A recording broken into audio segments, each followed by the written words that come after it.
BPSC परीक्षा की तैयारी हेतु सभी शिक्षक बंधुओं के लिए एक बार फिर से उपस्थित हूँ और आज के इस क्लास में हम लोग 150 प्रश्नों को एक बार फिर से देखेंगे एक नए मॉडल सेट में।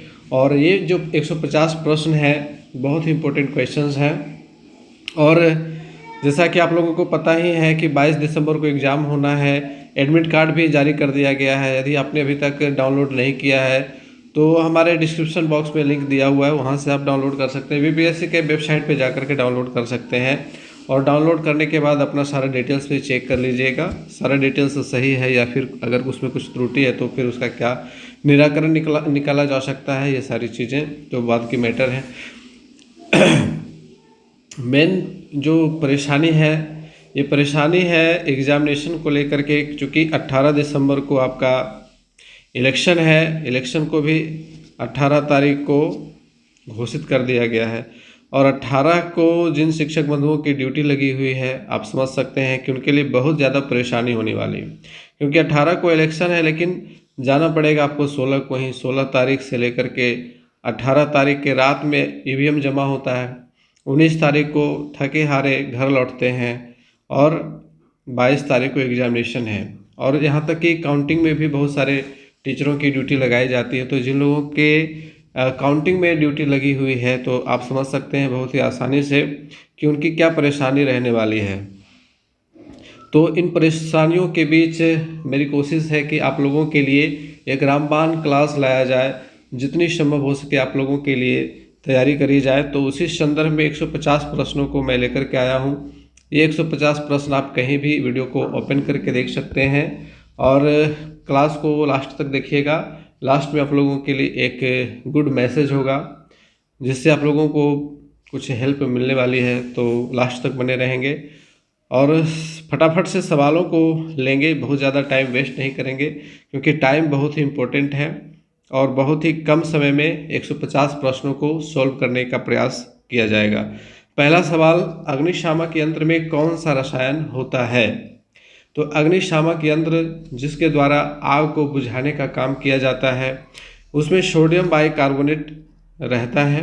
आप यहाँ पे देखेंगे अग्निशामक यंत्र में कांच की एक शीशी में अम्ल होता है और जिस पात्र में कांच का बोतल रखा होता है उसमें सोडियम बाइकार्बोनेट का विलयन रखा होता है।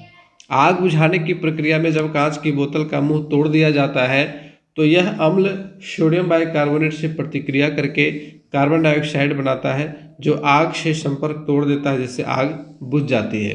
तो ये प्रक्रिया होती है अग्निशामक यंत्र के अंदर, ये सारी प्रक्रियाएं होती हैं। चलिए नेक्स्ट क्वेश्चन लेंगे। फलदार पौधों की सिंचाई का सबसे अच्छा माध्यम क्या है? पंप के द्वारा, ड्रिप तंत्र, रहट के द्वारा, छिड़काव तंत्र। तो इसमें सही ऑप्शन नंबर 2 है, ड्रिप तंत्र। ड्रिप तंत्र के द्वारा फलदार पौधों को पानी देने का एक बहुत ही अच्छा सिस्टम बनाया जा सकता है। सबसे मजबूत रेशा कौन सा है? तो सबसे मजबूत रेशा नायलॉन का होता है। ये काफ़ी मजबूत होता है, पर्वतारोही इसका उपयोग करते हैं। नायलॉन की रस्सियाँ बहुत ही मजबूत होती हैं। चलिए नेक्स्ट क्वेश्चन लेंगे।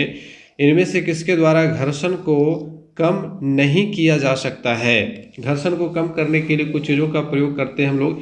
यहाँ पे है कि घर्षण को कम नहीं किया जा सकता है। बॉल बेयरिंग के द्वारा घर्षण को कम किया जाता है।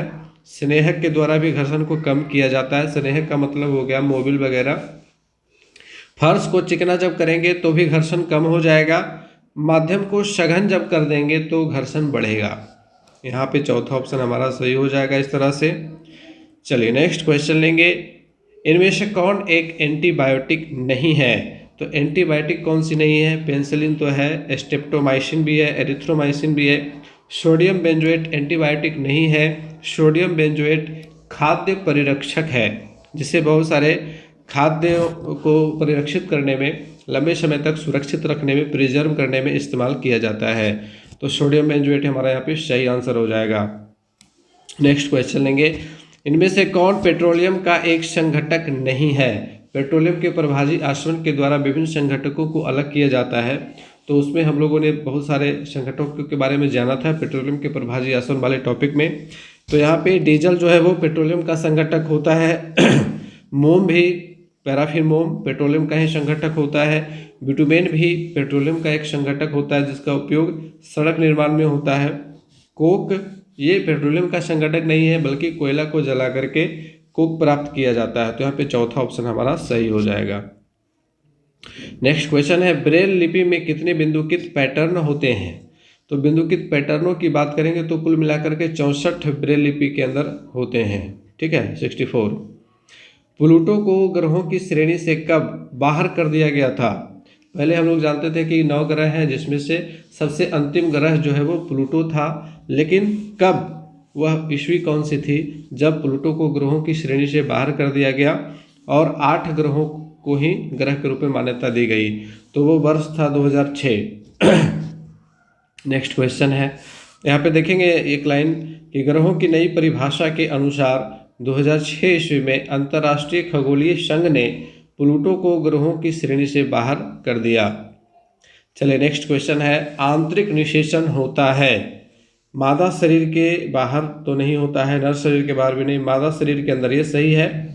आंतरिक निषेचन किसी भी मादा शरीर के अंदर ही होगा क्योंकि आंतरिक से अंदरूनी भाग का बोध होता है। चलिए नेक्स्ट क्वेश्चन लेंगे, इनमें से किसका उपयोग जख्मों पर एंटीसेप्टिक की तरह किया जाता है? एंटीसेप्टिक जो इन्फेक्शन से बचाव के लिए काम करता है। तो एंटीसेप्टिक घोल के रूप में हम लोग आयोडीन का इस्तेमाल करते हैं। टिंचर, मदर टिंचर या आयोडीन का घोल जिसको कहते हैं, ये सरकारी हॉस्पिटलों में आसानी से उपलब्ध हो जाती हैं। ओजोन छिद्र से क्या होता है? ग्लोबल वार्मिंग, अम्ल वर्षा, प्रदूषण में बढ़ोतरी, पराबैंगनी किरणों का धरती पर पहुंचना, इनमें से कोई नहीं या फिर एक से अधिक। तो देखिए ओजोन छिद्र से पराबैंगनी किरणों का धरती पर पहुंचना ये सबसे इम्पोर्टेंट और सबसे प्रमुख कारण है। ओजोन छिद्र जब पता चला है कि ओजोन छिद्र उत्तरी ध्रुव के ऊपर ओजोन के परत में छिद्र हो गया है, तो ओजोन परत क्या करता है कि सूर्य से आने वाली हानिकारक पराबैंगनी किरणों को अवशोषित करता है, कुछ को रिफ्लेक्ट कर देता है, वापस अंतरिक्ष में भेज देता है, वो धरती पर नहीं आने देता है। और जब ओजोन के परत में छिद्र हो जाएगी तो क्या होगा कि सूर्य से आने वाली पराबैंगनी किरणें सीधे धरती तक पहुंचेगी। ठीक है, तो ये चौथा ऑप्शन हमारा सही होगा। नेक्स्ट क्वेश्चन है, मनुष्य में पाचन की क्रिया प्रारंभ होती है कहाँ से? तो मुख गुहा से ही पाचन की क्रिया प्रारंभ हो जाती है। जैसे ही भोजन में हमारे मुंह से निकलने वाले लार उसमें सम्मिलित होते हैं, वहीं से पाचन की क्रिया प्रारंभ हो जाती है। तो पहला ऑप्शन हमारा सही हो जाएगा। चलिए अगला प्रश्न है, एक स्वस्थ व्यक्ति का सामान्य स्थिति में रक्तचाप कितना होना चाहिए? रक्तचाप मतलब ब्लड प्रेशर। ठीक है, तो ब्लड प्रेशर कितना होना चाहिए? ब्लड प्रेशर आप सभी को पता ही होगा, बहुत ही आसान सा सवाल है। तो सामान्य और स्वस्थ व्यक्ति के रक्तचाप जो है वो 120/80 होता है। 120/80 मतलब अधिकतम 120 और न्यूनतम 80 होना चाहिए। तो 120/80 दूसरा ऑप्शन हमारा सही है। पुष्प के मादा भाग को क्या कहते हैं? पुष्प में मादा भाग, नर भाग भी होते हैं। तो यहाँ पे जायांग सही आंसर है, जायांग मादा भाग होता है। पुमंग, पुंकेसर ये दोनों ही नर भाग है। चलिए नेक्स्ट क्वेश्चन लेंगे, तारों का टिमटिमाना किस घटना के कारण होता है? तो तारों का टिमटिमाना वायुमंडलीय अपवर्तन के कारण होता है, वायुमंडलीय अपवर्तन। चलिए नेक्स्ट क्वेश्चन लेंगे, बिहार के उत्तर पश्चिमी किनारे पर हिमालय की कौन सी श्रेणी है? तो उत्तरी पश्चिमी किनारे पर शिवालिक की श्रेणी है, दूसरा ऑप्शन हमारा सही है। शांगपो किस नदी का उपनाम है? शांगपो ब्रह्मपुत्र का उपनाम है, दूसरा ऑप्शन सही है। समुद्र तटीय क्षेत्रों में पाया जाने वाला एक प्रमुख वनस्पति कौन सा है? तो समुद्र तटीय क्षेत्रों की जब बात करते हैं तो समुद्र के किनारे मुख्य रूप से मैंग्रोव वन पाए जाते हैं दलदलीय इलाकों में। ठीक है, मैंग्रोव वन, आप यहाँ पे मैंग्रोव वन की तस्वीर देख सकते हैं। पर्यावरण संरक्षण हेतु सर्वप्रथम विश्व शिखर सम्मेलन कहाँ और कब आयोजित किया गया था? तो पर्यावरण संरक्षण हेतु सबसे पहला विश्व शिखर सम्मेलन स्टॉकहोम में 1972 ईस्वी में आयोजित किया गया था।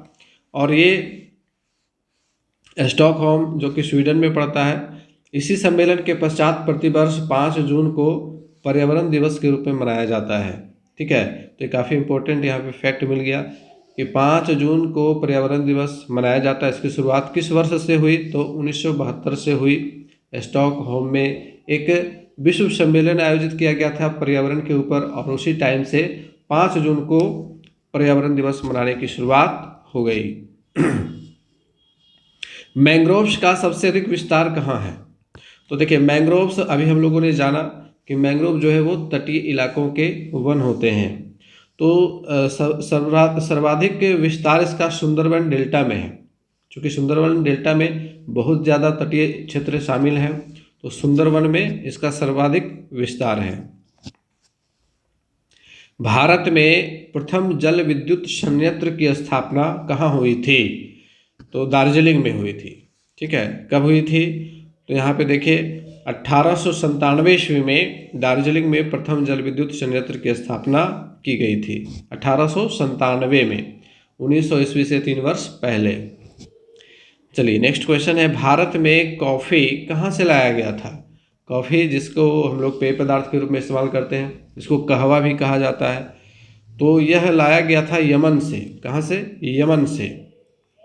यहाँ पे देखिए कॉफ़ी की 3 किस्में होती हैं, अरेबिका, लिबेरिका और रोबस्ता। भारत में उत्तम किस्म की अरेबिका कॉफ़ी उगाई जाती है। इसे यमन से लाया गया था और बाबा बुदन की पहाड़ी पर लगाया गया था। ठीक है, चलिए, पक्की सड़कों की लंबाई की दृष्टि से प्रथम स्थान पर कौन सा राज्य है? बिहार, महाराष्ट्र, तमिलनाडु, केरल। तो इसका सही ऑप्शन है दूसरा, महाराष्ट्र। महाराष्ट्र में सर्वाधिक पक्की सड़कों की लंबाई है। बिहार में रेलवे वर्कशॉप कहाँ है? तो रेलवे वर्कशॉप जमालपुर में है, सभी लोग को पता ही है, बहुत ही आसान सा सवाल है। नेक्स्ट क्वेश्चन है, छोटी, महीन एवं खंडित रेखाओं को ढाल की दिशा में खींचकर उच्चावच प्रदर्शन की विधि को क्या कहा जाता है? तो इसको कहा जाता है हेस्यूर विधि। ठीक है, हेस्यूर मेथड में इस तरह से छायांकन किया जाता है। विजयनगर साम्राज्य की समृद्धि का वर्णन किस पुर्तगाली यात्री ने अपने यात्रा वृत्तांत में किया था? तो इसका सही ऑप्शन क्या होगा? Marco Polo. मार्को पोलो जब भारत आया था तो दक्षिण भारत का बहुत ही प्रसिद्ध विजयनगर साम्राज्य था, तो उस टाइम पे मार्को पोलो ने इसकी समृद्धि का वर्णन अपने यात्रा वृत्तांत में किया था। चलिए नेक्स्ट क्वेश्चन लेंगे, रूसो किस सिद्धांत का समर्थक था? रूसो प्रसिद्ध समाजवादी जिसको कहते हैं हम लोग, तो ये जनता की इच्छा के सिद्धांत का समर्थक था, अर्थात जनता की जो इच्छा होनी चाहिए उसके अकॉर्डिंग शासन को काम करना चाहिए। दूसरा ऑप्शन सही है। नाजी पार्टी का प्रतीक चिन्ह क्या था? नाजी पार्टी बहुत ही फेमस है ना, हिटलर की पार्टी, तो स्वास्तिक किसका प्रतीक चिन्ह था? स्वास्तिक। संयुक्त राष्ट्र संघ की स्थापना कब हुई थी? संयुक्त राष्ट्र संघ की स्थापना द्वितीय विश्व युद्ध के बाद 1945 ईस्वी में हुई थी। जेनेवा समझौता किस वर्ष हुआ था? जेनेवा समझौता, ये सारे हिस्ट्री के सवाल हैं, 1954 में हुआ था, 1954 ईस्वी में जेनेवा समझौता। The history of the loss of Vietnam, इस पुस्तक के लेखक कौन थे? तो वियतनाम के प्रसिद्ध स्वतंत्रता सेनानी भी थे, फान बोई चाउ, और लेखक भी। नेक्स्ट क्वेश्चन, ग्राम कचहरी का प्रधान कौन होता है? पॉलिटिकल साइंस से ये सवाल है। तो ग्राम कचहरी का प्रधान सरपंच होता है। दूसरा ऑप्शन सही। भारत में प्रथम गैर कांग्रेसी प्रधानमंत्री कौन हुए? मोरारजी देसाई। दूसरा सवाल सही है। स्विट्जरलैंड में महिलाओं को मताधिकार किस वर्ष प्राप्त हुआ? तो स्विट्जरलैंड की जब बात आती है तो 1971 ईस्वी में यहाँ महिलाओं को मताधिकार दिया गया था, 1971। तीसरा ऑप्शन यहाँ पे सही है। भारत का उच्चतम न्यायालय कानूनी तथ्य के मामले में राष्ट्रपति को परामर्श देता है अपनी पहल पर, तभी जब वह ऐसे परामर्श के लिए कहता है। जी हाँ, तभी जब वह ऐसे परामर्श के लिए कहता है, अर्थात जब राष्ट्रपति स्वयं परामर्श चाहेगा तभी भारत का उच्चतम न्यायालय उसको कानूनी तथ्य के मामले में परामर्श देता है। दूसरा ऑप्शन सही है। वेदों की ओर लौटो, इसका नारा किसने दिया था? दयानंद सरस्वती। बहुत ही आसान सा सवाल। कुछ आसान से सवाल भी डाले जाते हैं ताकि बैलेंस बना रहे। भारत में खिलाफत आंदोलन कब और किस देश के समर्थन में शुरू हुआ था? 1920 ईस्वी में तुर्की के समर्थन में शुरू हुआ था। पहला ऑप्शन सही है। ऑल इंडिया मुस्लिम लीग की स्थापना किस वर्ष हुई थी? 1906 ईस्वी में। तीसरा ऑप्शन सही है। किसके बहिष्कार आंदोलन के दौरान लाला लाजपत राय पुलिस की लाठी से बुरी तरह घायल हो गए थे और यही उनकी मृत्यु का कारण बना था? तो वह साइमन कमीशन एक्ट का विरोध हो रहा था, वहीं पे वे भी थे और उसी दौरान उनको चोटें लगी थी। तो दूसरा ऑप्शन हमारा यहाँ पे सही है। कुंवर सिंह ने किस युद्ध में नाना साहब को सहयोग किया था? तो कुंवर सिंह ने नाना साहब को कानपुर की लड़ाई में, शायद देख लेते हैं आंसर, हाँ, कानपुर की लड़ाई में उन्होंने सहयोग किया था और यह युद्ध दिसंबर 1857 में लड़ा गया था, जिसमें कुंवर सिंह तथा नाना साहब को सफलता नहीं मिली थी। नेक्स्ट क्वेश्चन है, बिहार के राजगीर परगना के कौन से स्थानीय नेता ने 1857 के आंदोलन में स्वयं को राजा घोषित कर दिया था? तो इसका सही ऑप्शन है दूसरा, हैदर अली खान है। हैदर अली खान। कामागाटा मारू ये क्या था? एक राजनीतिक दल जो ताइवान आधारित था। चीन का एक गांव जहां से माओ त्से तुंग ने अपना लॉन्ग मार्च आरंभ किया था। कनाडा की यात्रा पर निकला एक जहाज था। चीन का एक साम्यवादी नेता था। तो इसका सही ऑप्शन नंबर 3 है।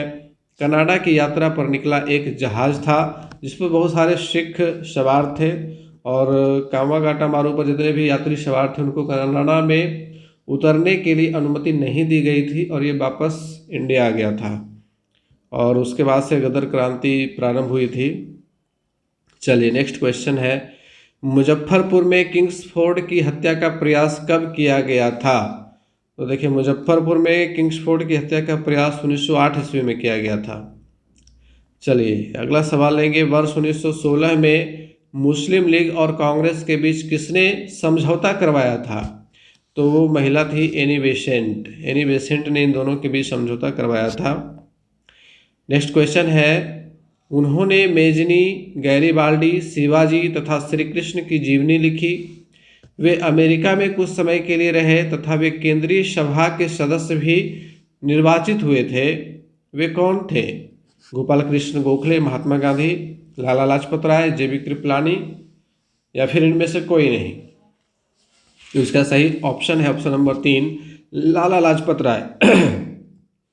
तीसरा ऑप्शन सही है हमारा, लाला लाजपत राय, जो कि मेजनी, गैरीबाल्डी, शिवाजी और श्री कृष्ण की जीवनी इन्होंने लिखी थी। अमेरिका में भी कुछ समय के लिए रहे थे और केंद्रीय सभा के सदस्य भी निर्वाचित हुए थे।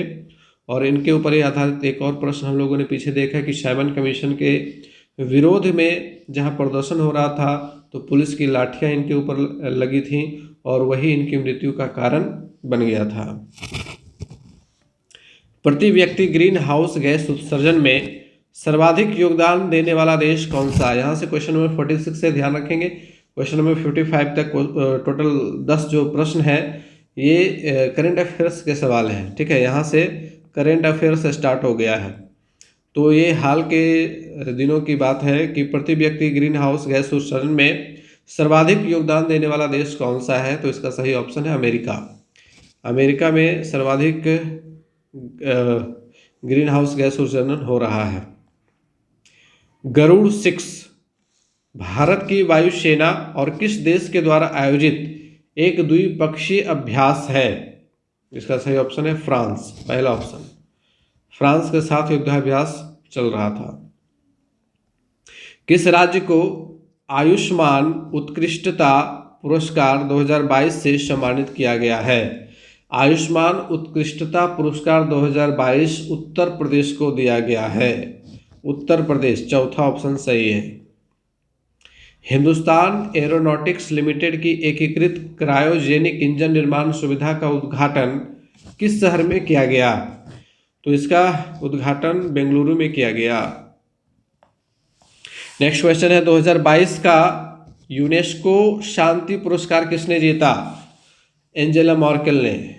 किसने? एंजेला मर्केल ने। एंजेला मर्केल जर्मनी की पहली महिला चांसलर हैं। भारत की पहली व्यावसायिक अंतरिक्ष वेधशाला कहाँ स्थापित की जाएगी? तो भारत की पहली व्यावसायिक अंतरिक्ष वेधशाला स्थापित की जाएगी उत्तराखंड के गढ़वाल जिले में। उत्तराखंड के गढ़वाल जिले में। नेक्स्ट क्वेश्चन है 17वें प्रवासी भारतीय दिवस का आयोजन कहाँ किया जाएगा? 17वें प्रवासी भारतीय दिवस का आयोजन इंदौर में किया जाएगा। इंदौर से एक और सवाल पिछले कुछ मॉडल सेट में आया था कि सबसे स्वच्छ नगर का पुरस्कार किसने जीता था? तो इंदौर ने जीता था। तो भारत का सबसे स्वच्छ नगर इंदौर है। अगला सवाल लेंगे, प्रतिवर्ष पूरे भारत में संविधान दिवस कब मनाया जाता है? तो संविधान कब बन करके तैयार हो गया था? 26 नवंबर 1949 ईस्वी को ये पूरी तरह से तैयार हो गया था और इसका कुछ हिस्सा लागू भी कर दिया गया था। तो 26 नवंबर के दिन ही पूरे भारत में संविधान दिवस मनाया जाता है। और हम लोग संविधान की प्रस्तावना में बोलते भी आखिर में कि आज तारीख 26 नवंबर 1949 ईस्वी को एतद द्वारा इस संविधान को अंगीकृत, अधिनियमित और आत्मार्पित करते हैं। तो 26 नवंबर को संविधान दिवस मनाया जाता है। चलिए अगला प्रश्न है, हाल ही में भारतीय ओलंपिक संघ के पहले अध्यक्ष के रूप में किन्हें नियुक्त किया गया है? भारतीय ओलंपिक संघ की स्थापना की गई और इसके पहले अध्यक्ष के रूप में नियुक्त किया गया भारत की उड़न परी पीटी उषा को।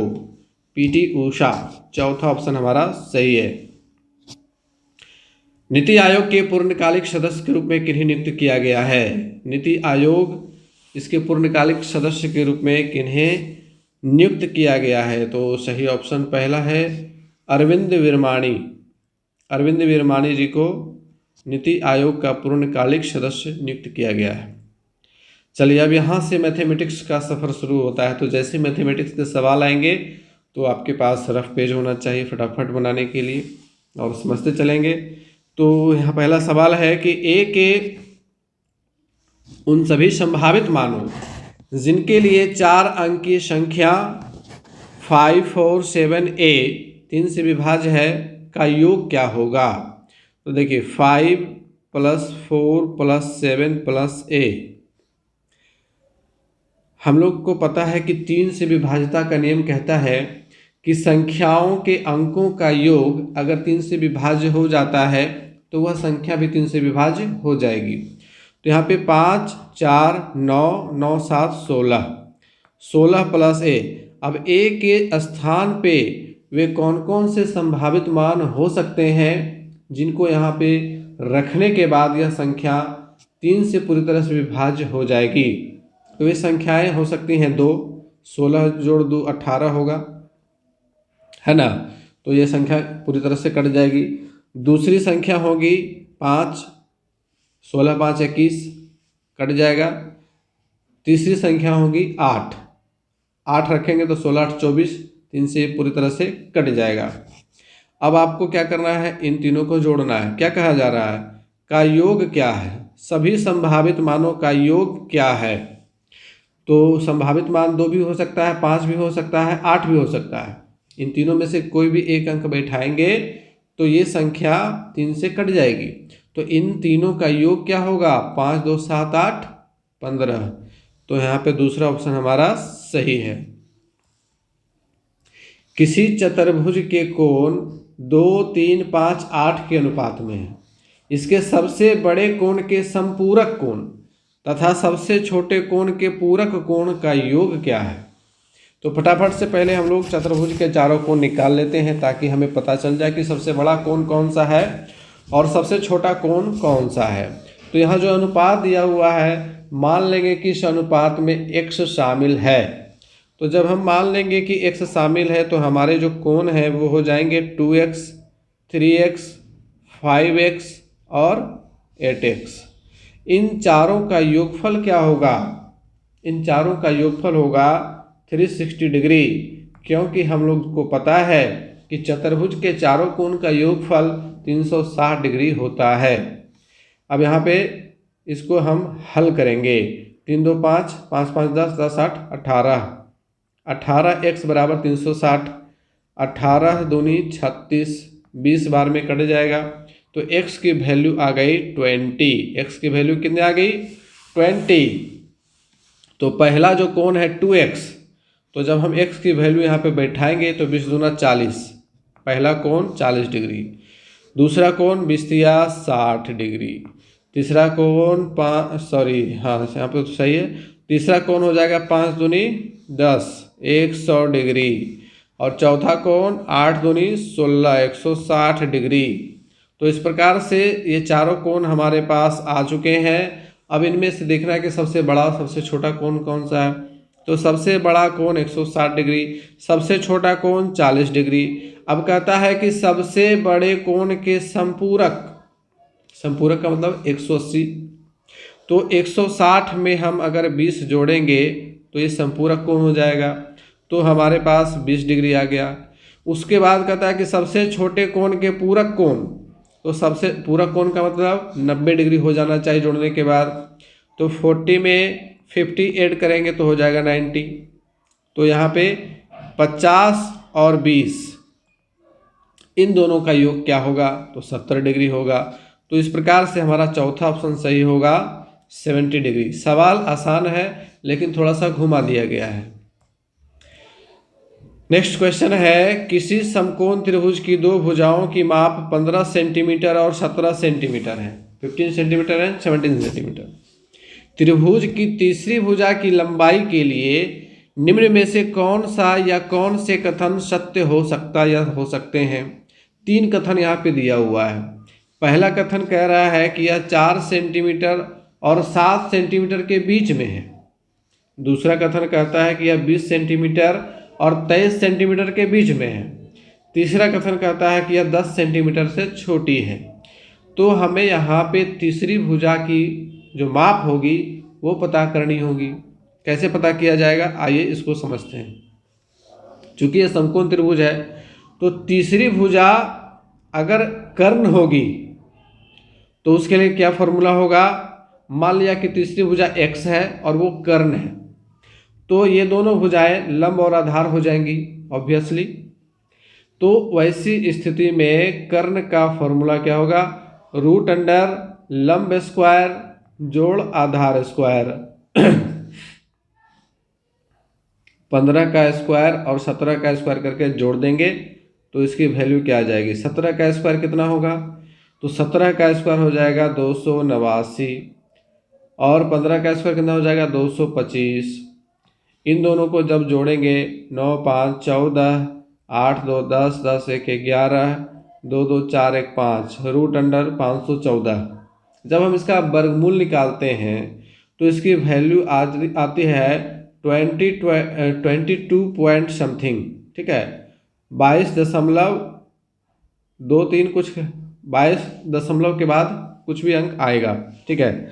तो यहाँ पे ये वैल्यू हम x के लिए रख लेते हैं कि एक वैल्यू तो हमारा आ गया 22 दशमलव कुछ, तो ये 20 और 23 के बीच में है। इससे ये पता चल रहा है कि 20 से 23 के बीच में है। तो एक कथन हमारा ये बी वाला सही हो रहा है।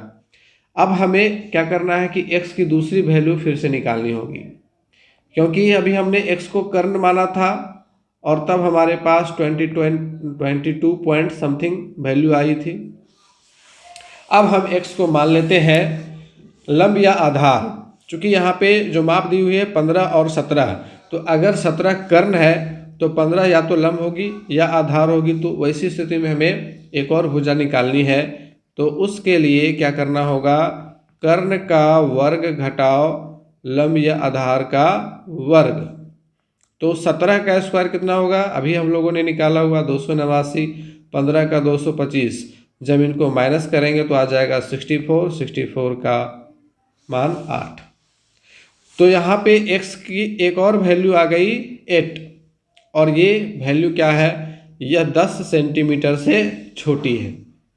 ठीक है, तो ये भी कथन हमारा सही है, बी और सी दोनों कथन सही है, लेकिन पहला कथन गलत है, क्योंकि ए और कहता है कि 4 सेंटीमीटर और 7 सेंटीमीटर के बीच में है, तो ऐसा कोई मान हमारे पास नहीं आया है। तो यहाँ पे हमारा आंसर क्या हो जाएगा, बी और सी। अब देखिए इस तरह का जब प्रश्न रहेगा और ऑप्शन में एक ऑप्शन में दो ऑप्शन सही वाले रहेंगे, तो पांचवा ऑप्शन का कोई मतलब ही नहीं है।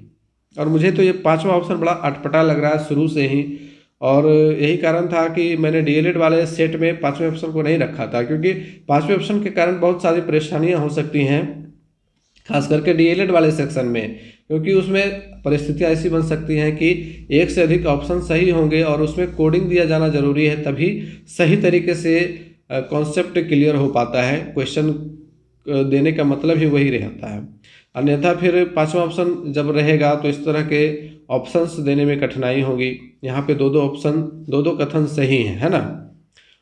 तो चलिए, अगर इस तरह से ऑप्शन में कथन के ए और बी दिया हुआ है, ए और सी दिया हुआ है, बी और सी दिया हुआ है, तो हमें इसी को चुनना होगा, पांचवा ऑप्शन हम नहीं चुनेंगे। ठीक है, क्योंकि यहाँ स्पष्ट कर दिया है ना कि बी और सी। ठीक है, तो बी और सी वाला ऑप्शन हमारा सही है, तो हमें इसी को चुनना है, पांचवा ऑप्शन नहीं चुनेंगे। चलिए नेक्स्ट क्वेश्चन लेंगे। दो समबाहु त्रिभुजों के क्षेत्रफलों के अनुपात में 16 और 9 का अनुपात है। यदि छोटे त्रिभुज का परिमाप 63 सेंटीमीटर है, तो बड़े त्रिभुज की भुजा छोटे त्रिभुज की भुजा से कितनी अधिक बड़ी है, ये सवाल है। तो यहाँ पे समबाहु त्रिभुज दिया हुआ है और समबाहु त्रिभुज का परिमाप दिया हुआ 63 सेंटीमीटर छोटे त्रिभुज का। ठीक है, तो हमें क्या निकालना है, इसकी भुजा निकालना है। त्रिभुज का परिमाप बराबर 63 सेंटीमीटर, इसलिए एक भुजा बराबर क्या हो जाएगा, परिमाप बटा 3। चूंकि समबाहु त्रिभुज है तो तीनों भुजा बराबर, तो 3 से डिवाइड कर देंगे तो 21 सेंटीमीटर प्रत्येक भुजा आ गई। ठीक है, छोटे त्रिभुज की भुजा कितनी लंबी है, 21 सेंटीमीटर लंबी है। अब हमें क्या करना है, बड़े त्रिभुज की छोटे त्रिभुज का अब क्षेत्रफल निकाल लेंगे, है ना, क्योंकि क्षेत्रफल का अनुपात यहाँ पर दिया हुआ है, तो हमें क्षेत्रफल निकालना होगा, तब हम आगे सॉल्यूशन कर पाएंगे इसका। तो जब हमें एक भुजा ज्ञात है तो त्रिभुज का क्षेत्रफल, छोटे त्रिभुज का क्षेत्रफल निकाल रहे हैं। ठीक है, छोटे समबाहु त्रिभुज का क्षेत्रफल क्या हो जाएगा, √3/4 इंटू भुजा स्क्वायर। तो 21 का स्क्वायर कितना होता है, 441, तो 441 √3/4 सेंटीमीटर स्क्वायर, ये आ गया छोटे समबाहु त्रिभुज का क्षेत्रफल। अब हमारे पास जो अनुपात दिया हुआ है उसमें हम बैठाएंगे 16:9, समानुपात कर देंगे। बड़े समबाहु त्रिभुज का क्षेत्रफल हमें नहीं पता, उसको हम x मान लेते हैं, और छोटे का हम लोगों ने अभी तुरंत निकाला 441 √3/4। अब इसको हम क्या करेंगे, सॉल्व कर लेंगे, तो ये 16/9 हो जाएगा बराबर x बटा 441 √3/4। ये 4 ऊपर चला जाएगा। ठीक है, आप लोग नोट करते चलेंगे, और 16/9 बराबर 4x/441 √3। अब ये क्रॉस मल्टीप्लिकेशन कर देते हैं यहाँ पे, तो 16 × 441 √3 बटे 9 × 4 बराबर x।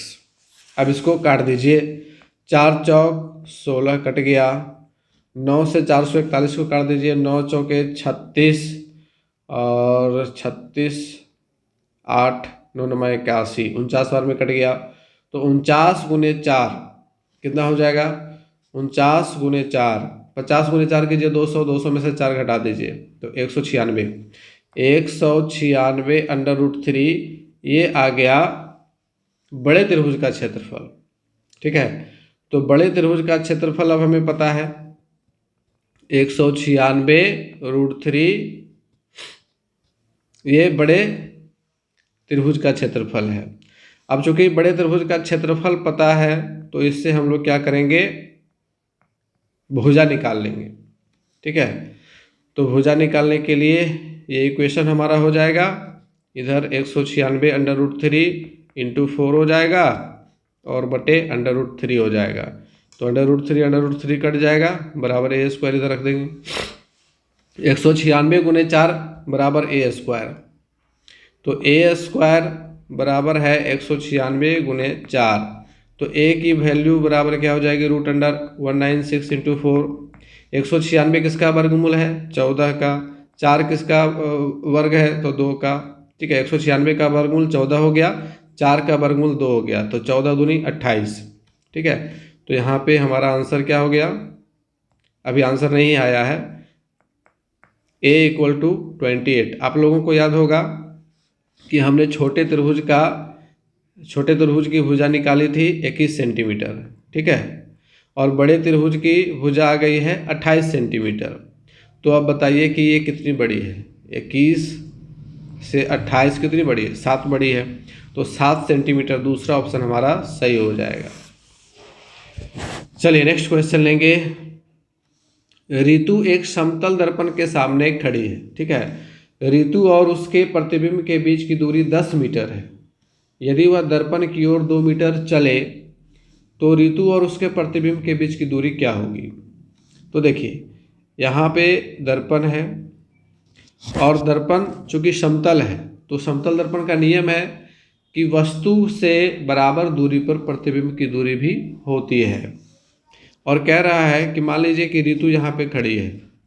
ठीक है, ऋतु यहाँ पे खड़ी है और इसका प्रतिबिंब यहाँ पे है और इनके बीच की दूरी है 10 मीटर।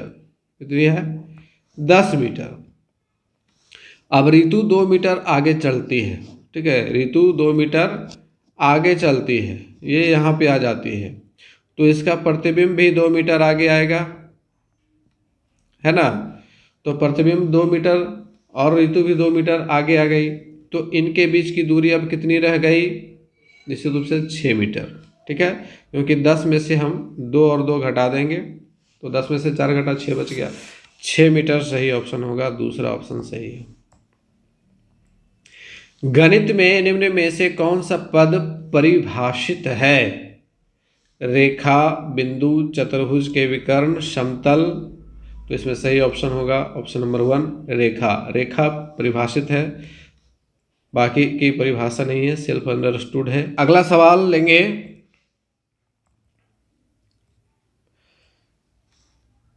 8115 को पूर्ण वर्ग बनाने के लिए इनमें से कौन सी न्यूनतम संख्या जोड़ी जानी चाहिए। तो ये वर्ग और वर्गमूल वाले चैप्टर से सवाल है और यहाँ पे अगर इस तरह का सवाल आएगा कि कौन सी न्यूनतम संख्या जोड़ी जानी चाहिए तो उसका ये मेथड है कि पहले हम वर्गमूल निकालेंगे और वर्गमूल में जो भागफल में आएगा उससे एक बड़ी संख्या लेकर के उसके स्क्वायर में इस दी गई संख्या को हमें घटाना है। ठीक है, ये नियम है। तो फटाफट से इसका वर्गमूल निकाल करके देखते हैं कि यह संख्या किसके अंदर आएगी। 9 9 81, 9 9 18, 81 घट जाएगा तो खत्म, 15 भाग नहीं लगेगा तो 0। तो यहाँ पे इससे ये पता चल रहा है कि संख्या जो है वो 90 के वर्ग से बड़ी है और 91 के वर्ग से छोटी है। ठीक है, तो 91 के वर्ग में अगर इस संख्या को घटा दिया जाए तो वह संख्या प्राप्त हो जाएगी जिसको जोड़ने पर ये पूर्ण वर्ग बन जाएगी। तो अब हमें क्या करना है, 91 का स्क्वायर माइनस 8115। तो 91 का स्क्वायर करिए फटाफट से, 100 से 9 कम है, 9 9 81, 91 में 9 घटा दीजिए 82, तो 82 81, 91 का स्क्वायर आ गया माइनस 8115, माइनस 8115 घट जाएगा, 11 में से 5 घट गया 6 और 7 में से 1 घट गया 6, 2 में से 1 घट गया 1, 166 हमारा आंसर आ गया ऑप्शन नंबर 2। तो 166 को अगर हम जोड़ेंगे तो ये पूर्ण वर्ग संख्या बन जाएगी जो कि 91 से पूरी तरह से कट जाएगी। नेक्स्ट क्वेश्चन है कि एक वर्गाकार मैदान के चारों ओर बाड़ लगाने के लिए कितने मीटर तार की आवश्यकता होगी यदि उस मैदान का विकर्णवत रास्ता 15√2 मीटर है। ठीक है, एक वर्ग है और इस वर्ग का एक विकर्ण है 15√2 और इस मैदान के चारों तरफ बाड़ लगाना है, तार से घेर देना है, तो कितने तार की आवश्यकता होगी? तो हम लोग फटाफट से निकाल लेते हैं। क्योंकि हम लोग जानते हैं कि वर्ग का विकर्ण बराबर √2 इंटू भुजा होता है। ठीक है, तो 15√2 बराबर √2 इंटू भुजा, √2 कट जाएगा एक भुजा का मान आ गया 15 मीटर। तो इसका परिमाप क्या हो जाएगा? चूंकि बाड़ हम लगा रहे हैं तो यहाँ पे क्षेत्रफल निकालिएगा नहीं। ठीक है, तो 15 का क्या हो जाएगा? 15 गुने 4, चूंकि भुजा गुने 4, 15 चौके 60, 60 मीटर तार लगाना है। चौथा ऑप्शन सही है, आसान सा सवाल था। नेक्स्ट क्वेश्चन है 29,503 में 5 के स्थानीय मान, तो 5 का स्थानीय मान क्या हो जाएगा? 5 गुने 100, सैकड़ा की जगह पर है ना 500, तथा 32,071 में 7 के अंकित मान, तो 7 का अंकित मान तो वही होगा। अंतर क्या है? तो 500 में 7 घटा दीजिए, 493, दूसरा ऑप्शन सही है। यदि 603 गुने 28 बराबर 63 गुने 4 गुने डैश, तो रिक्त स्थान पर संख्या क्या होगी? तो फटाफट से इसको काट देना है। ठीक है, 603 गुने 28 बटा 63 गुने 4 कर दीजिए, काट दीजिए, 4 सत्ते 28, 7 नमा 63, 9 से इसको कट, 9 छक 54, 9 सत्ते 63, 67 बार में, दूसरा ऑप्शन हमारा सही हो जाएगा। एक संख्या 100 के आधे से छोटी है, 100 के आधा मतलब 50 से छोटी है, और 4 दहाई मतलब 40, तथा 5 दहाई मतलब 50 इसके बीच में है, 40 से 50 के बीच में है। इसके इकाई का अंक दहाई के अंक से 1 कम है, तो इकाई का अंक दहाई के अंक से 1 कम है, तो वह संख्या 43 होगी। यदि संख्या के अंकों का योग 7 है, निश्चित रूप से 4 और 3 बराबर 7, तो अंकों का गुणनफल 4 तिया 12, तीसरा ऑप्शन सही है। चलिए अगला सवाल है कि रवि ने एक स्कूटर 49,553 रुपये में खरीदा। उसने 8,076 रुपये का नगद भुगतान किया तथा शेष रकम को 37 बराबर किस्तों में देने पर राजी हुआ, तो प्रत्येक किस्त की राशि क्या होगी? तो ये भी आसान सा ही सवाल है, थोड़ा सा कैलकुलेशन करने में जो टाइम लग जाए, लेकिन बनेगा तो करेक्ट ही। 49,553 में क्या करना है कि 8,076 रुपये घटा दीजिए, तो 13 में से 6 घट गया 7, 14 में से 7 घट गया 7, 4, 9 में से 8 घट गया 1, 41,477 रुपये को इस 37 बराबर किस्तों में देगा, तो एक किस्त की राशि क्या होगी? तो 37 से हमें भाग करना पड़ेगा, 41,477, 37 से भाग करना है 41,477 में, फटाफट से भाग करेंगे, एक बार में लग जाएगा 37, 4 4 44 हो गया, फिर एक बार में लगेगा, तो देखिए 37।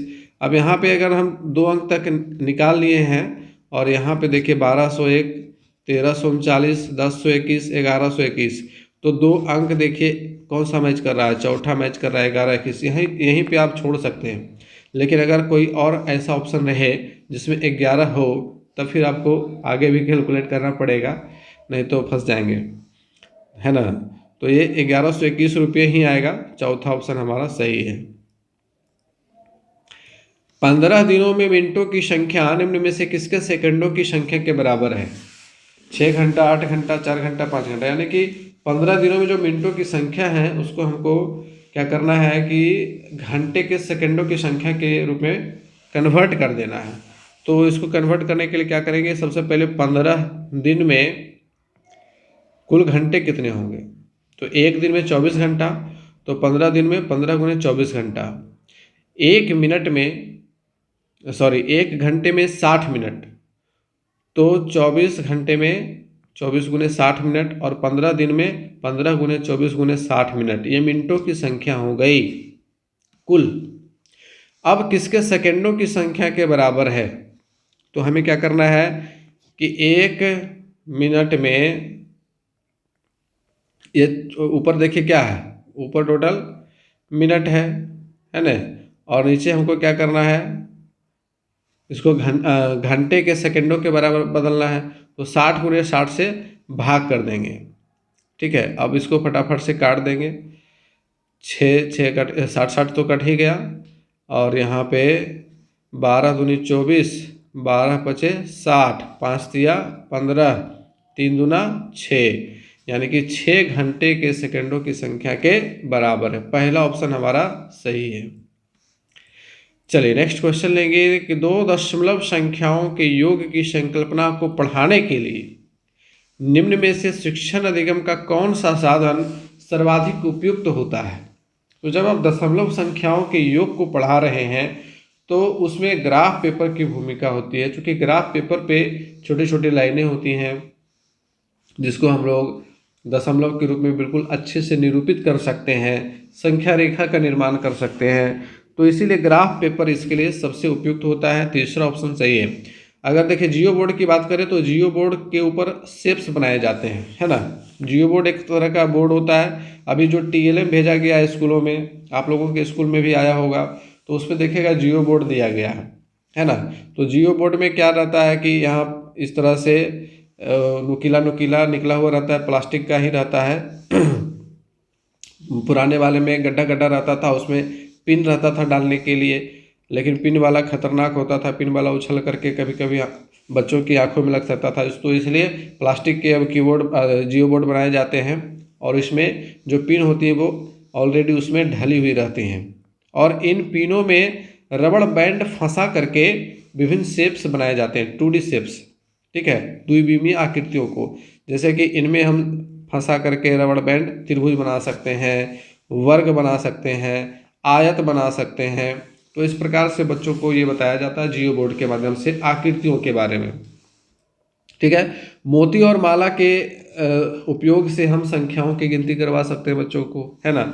और गिन तारा जिसको एबेकस भी कहते हैं, तो एबेकस के माध्यम से संख्या के स्थानीय मान, ठीक है, इकाई दहाई सैकड़ा हजार, ये हम सिखा सकते हैं। संख्याओं को जोड़ना, संख्याओं को घटाना, ये सिखा सकते हैं। तो ये गिन तारा का काम होता है। और ग्राफ पेपर से हम लोग दशमलव संख्याओं की योग को सिखा सकते हैं। तो ये TLM वाला एक सवाल ये आ गया मैथ में। अगला सवाल लेंगे, निम्न में से कौन सा कथन सत्य नहीं है। यहाँ पे ये चेक करना कि कौन सा कथन सत्य नहीं है। ऐसा नहीं कि सत्य देखें और बनाना शुरू कर दिए और पता चला कि पहला ऑप्शन में टिक मार करके आगे बढ़ गए तो गलत हो जाएगा। तो यहाँ पे देखिए 2005 ग्राम, इसको किलोग्राम में बदला गया है, ये बिल्कुल सही है, सही बदला गया है। तो ये हमारा आंसर नहीं होगा।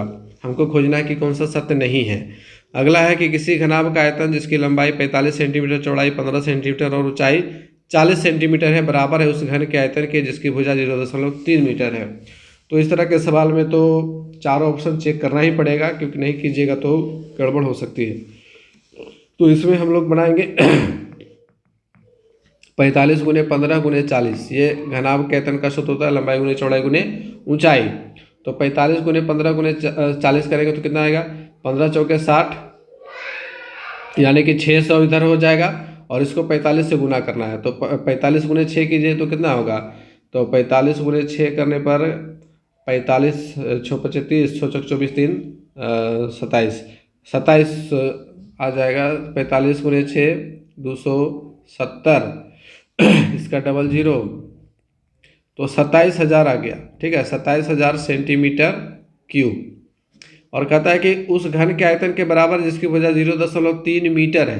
तो मीटर को सेंटीमीटर में बदलेंगे, चूँकि 1 मीटर बराबर 100 सेंटीमीटर होता है, और यहाँ पे 0.3 मीटर, तो ये 30 सेंटीमीटर को बदल दिया गया मीटर में, है ना। इसकी भुजा क्या है, 30 सेंटीमीटर है। और इसका जब हम क्यूब करेंगे, चूँकि आयतन बराबर होता है भुजा क्यूब घन के आयतन का, तो 3 3 9 होती है 27, और 1 0 है तो ये 3 0 हो जाएगा। दोनों की वैल्यू बराबर है। तो ये भी हमारा आंसर नहीं होगा, क्योंकि ये कथन भी सही है, और हमें ढूंढना है उस कथन को जो कि सत्य नहीं है। चलिए तीसरा देख लेते हैं, 10 का शतांश बराबर 0.1, ये भी सही है। 55 लीटर 55 मिलीलीटर बराबर 55.55 लीटर, ये गलत है। कैसे गलत है, चूँकि यहाँ पे देखिए 1 लीटर बराबर होता है 1000 मिलीलीटर, है ना, 1000 मिलीलीटर होता है। तो जब हम 55.55 लीटर को मिलीलीटर में बदलेंगे तो हमारे पास हो जाएगा 55 लीटर और 550 मिलीलीटर। लेकिन यहाँ पे क्या है, 55 मिलीलीटर है, तो ये होना चाहिए था 55.055, ये होना चाहिए था। तो ये चौथा ऑप्शन ही हमारा सही होगा, क्योंकि ये गलत है। चलिए अगला सवाल। गणितीय खेल और पहेलियां मदद करते हैं गणित के प्रति सकारात्मक अभिवृद्धि को विकसित करने में, बिल्कुल सही है। गणित और प्रतिदिन के विचारों में संबंध स्थापित करने में, ये भी सही कथन है, क्योंकि गणित में जब हम खेल को खेलते हैं या पहेली को सॉल्व करते हैं तो उसमें प्रतिदिन के विचार आते ही हैं। गणित को आनंददायक बनाने में, बिल्कुल जब हम गणित में खेल और पहेलियों को इंक्लूड करते हैं तो बच्चों को अच्छा लगता है, बच्चे इसकी ओर अट्रैक्ट होते हैं, उनको मज़ा आता है। समस्या समाधान के कौशल को प्रोत्साहित करने में, ये भी सही कथन है। चारों कथन यहाँ पे सही है, तो हमारा पांचवा ऑप्शन यहाँ सही होगा कि इनमें से एक से अधिक, यानी कि सभी ऑप्शन सही है। 720 के अभाज्य गुणनखंडों की कुल संख्या कितनी है? तो 720 लिखिए और फटाफट से इसका अभाज्य गुणनखंड कीजिए। 36 दूना 72, 18 दूना 36, 9 दूना 18, 45 दूना 90, 15 तिया 45, 3 पचे 15, 1 2 3 4 5 6 7, तो कुल गुणनखंडों की संख्या है 7। पहला ऑप्शन सही है। नेक्स्ट क्वेश्चन है कि दो बसों की चालों का अनुपात 5:8 है। यदि पहली बस की चाल 40 किलोमीटर प्रति घंटा है तो दूसरी बस की चाल क्या होगी? मान लिया कि दूसरी बस की चाल x किलोमीटर प्रति घंटा है, तो हम यहाँ क्या करेंगे, अनुपात समानुपात कर लीजिए, 40:x, तो 5/8 बराबर 40/x हो जाएगा। तो यहाँ पे क्रॉस मल्टीप्लिकेशन करेंगे तो क्या हो जाएगा, x = 40 × 8/5, 5 8 40, 8 8 64, तो 64 किलोमीटर प्रति घंटा हमारा चौथा ऑप्शन सही है। एक साइकिल का अंकित मूल्य 1850 रुपये है। इसे क्रमशः 50% और 40% की क्रमिक छूट पर बेचा गया। क्रमिक छूट, तो साइकिल का विक्रय मूल्य क्या होगा? तो विक्रय मूल्य बराबर सूत्र क्या होता है, विक्रय मूल्य बराबर होता है अंकित मूल्य इंटू 1 - बट्टा की दर बटे 100, और अगर क्रमिक बट्टा है तो बट्टा 1, ठीक है, इंटू 1 - फिर बट्टा 2/100। अब जब इसको कैलकुलेट करेंगे तो हमारा आंसर आ जाएगा। तो आइए फटाफट से इसको कैलकुलेट कर लिया जाए। 1850 रुपये इसका अंकित मूल्य है। 1 - 50% है तो 50/100, 1 - 40/100, 50 दूना 100, 20 दूना 40, 20 पचे 100, तो 1850 गुने 2 × 1 = 2, 2 में से 1 घट गया 1, 1/2 हो गया, 5 में से 2 घट गया 3/5 हो गया। अब देखिए 5 दूना 10, 1 0 1 0 कट जाएगा, तो 185 गुने 3, 185 गुने 3 कितना होगा, 5 तिया 15, 18 तिया 54, 54 1 55, 555 रुपया। तो पहला ऑप्शन हमारा सही है। चलिए मैथमेटिक्स सेक्शन का आखिरी सवाल है और इसके बाद डीएलएड के सेक्शन के सवाल शुरू होंगे। तो कुल 75 डीएलएड के महत्वपूर्ण प्रश्न अब आने वाले हैं। बने रहेंगे, पूरे क्लास को इत्मीनान से वॉच कीजिए। बहुत ही मज़ेदार और बहुत ही इम्पोर्टेंट क्वेश्चंस आप लोगों के लिए इस सेट में आए हुए हैं। कौन सी धनराशि 2 वर्षों में 4% वार्षिक चक्रवृद्धि ब्याज की दर से 1352 रुपये हो जाएगी? तो यहाँ पे चक्रवृद्धि ब्याज कह रहा है, यहाँ पे 1352 रुपये क्या है, वो अमाउंट है, मिश्रधन है। तो A = P × 1 + R/100 T इस फॉर्मूला से बनेगा। तो आइए अब इस फॉर्मूला के अनुसार बैठा देते हैं। 1352 बराबर, हमें P नहीं मालूम है तो P को P रख देंगे, 1 + 4% है तो 4 बैठा दीजिए, समय 2 वर्ष है, पावर 2 हो जाएगा, 25 चौका 100 कट गया, तो 1352 बराबर P × 1 + 1/25। अब देखिए 25 × 26/25 हो जाएगा। इसको हम शॉर्टकट में भी लिख सकते हैं। तो यहाँ पे हमारे पास स्थान का अभाव होता है तो फटाफट से कैलकुलेट करना पड़ता है ना। तो 1352 बराबर P इंटू 26/25 का स्क्वायर। अब इसको हम क्रॉस मल्टीप्लिकेशन विधि से इधर भेज देते हैं। तो 1352 गुने 25 गुने 25 बटे 26 गुने 26, ये P की वैल्यू होगी। तो फटाफट से इसको काट लेते हैं, ठीक है। तो 26 से काटिए इसको, 26 5 30 से, और 26 दूनी 52, 26 दूनी 52, 2 बार कट गया। तो 25 गुने 25 और गुना 2 कितना होगा? तो 25 गुने 25 होता है 625, और 625 गुने 2 1250। तो P की वैल्यू 1250 रुपये। तीसरा ऑप्शन हमारा सही है। तो यहाँ पे जीएस का सेक्शन हो गया कंप्लीट। जीएस के 75 सवाल आपको कैसे लगे आप हमें कमेंट जरूर करिएगा। अब हम बढ़ेंगे डीएलएड सेक्शन की ओर। तो डीएलएड में बहुत ही महत्वपूर्ण प्रश्नों को यहाँ शामिल किया गया है। आइए शुरुआत करेंगे क्वेश्चन नंबर 76 से। समाजीकरण का अर्थ क्या है? पहला सवाल, समाजीकरण का अर्थ क्या है? तो समाजीकरण का अर्थ है समाज में समायोजित होना। पहला सवाल जो डीएलएड सेक्शन का है कि समाजीकरण का अर्थ क्या है। देखिए, सामाजिक मानदंडों का कठोर रूप से पालन करना ये नहीं है, कठोर रूप से पालन करने की बाध्यता नहीं है। समाज में समायोजित होना है, आपको अपने समाज के आदर्शों के अनुरूप चलना है, ठीक है। तो यही समाजीकरण का अर्थ होता है। सामाजिक मानदंडों के विरुद्ध विद्रोह कर दीजिएगा तो ये तो समाजीकरण से बगावत हो गया। सामाजिक विविधता को समझना, तो केवल समझना नहीं है, उसमें समायोजित होना है। हम बहुत समझ लिए और किए कुछ नहीं तो इससे फर्क नहीं पड़ेगा ना, तो हमें समायोजित होना है। तो यहाँ दूसरा ऑप्शन हमारा सही होगा।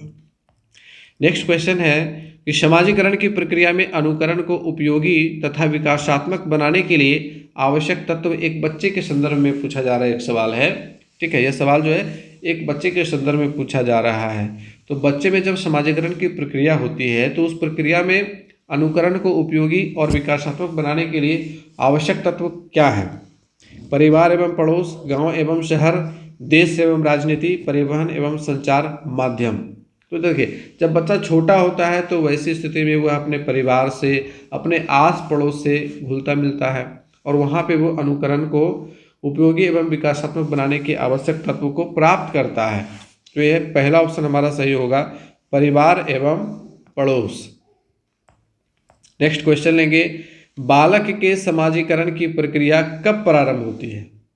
बालक के समाजीकरण की प्रक्रिया कब प्रारंभ होती है? जन्म से 3 साल के बाद, जन्म से किशोरावस्था में, वयस्क होने के बाद, इनमें से कोई नहीं या फिर एक से अधिक। तो इसका सही ऑप्शन है जन्म से। जन्म से ही उसके समाजीकरण की प्रक्रिया प्रारंभ हो जाती है, क्योंकि जन्म जब होता है बच्चे का तो उसका एक संबंध स्थापित होता है माँ के साथ, है ना, जन्म देने वाली माता।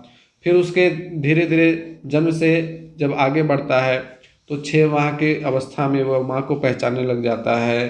फिर धीरे धीरे घर के जो अन्य सदस्य जो उसके करीब ज़्यादा रहते हैं उनको पहचानने लग जाता है। तो इसमें लगाव का सिद्धांत दिया है जॉन बॉल्बी ने। तो लगाव के सिद्धांत में बताया ही गया है। तो समाजीकरण की प्रक्रिया जन्म से ही शुरू हो जाती है।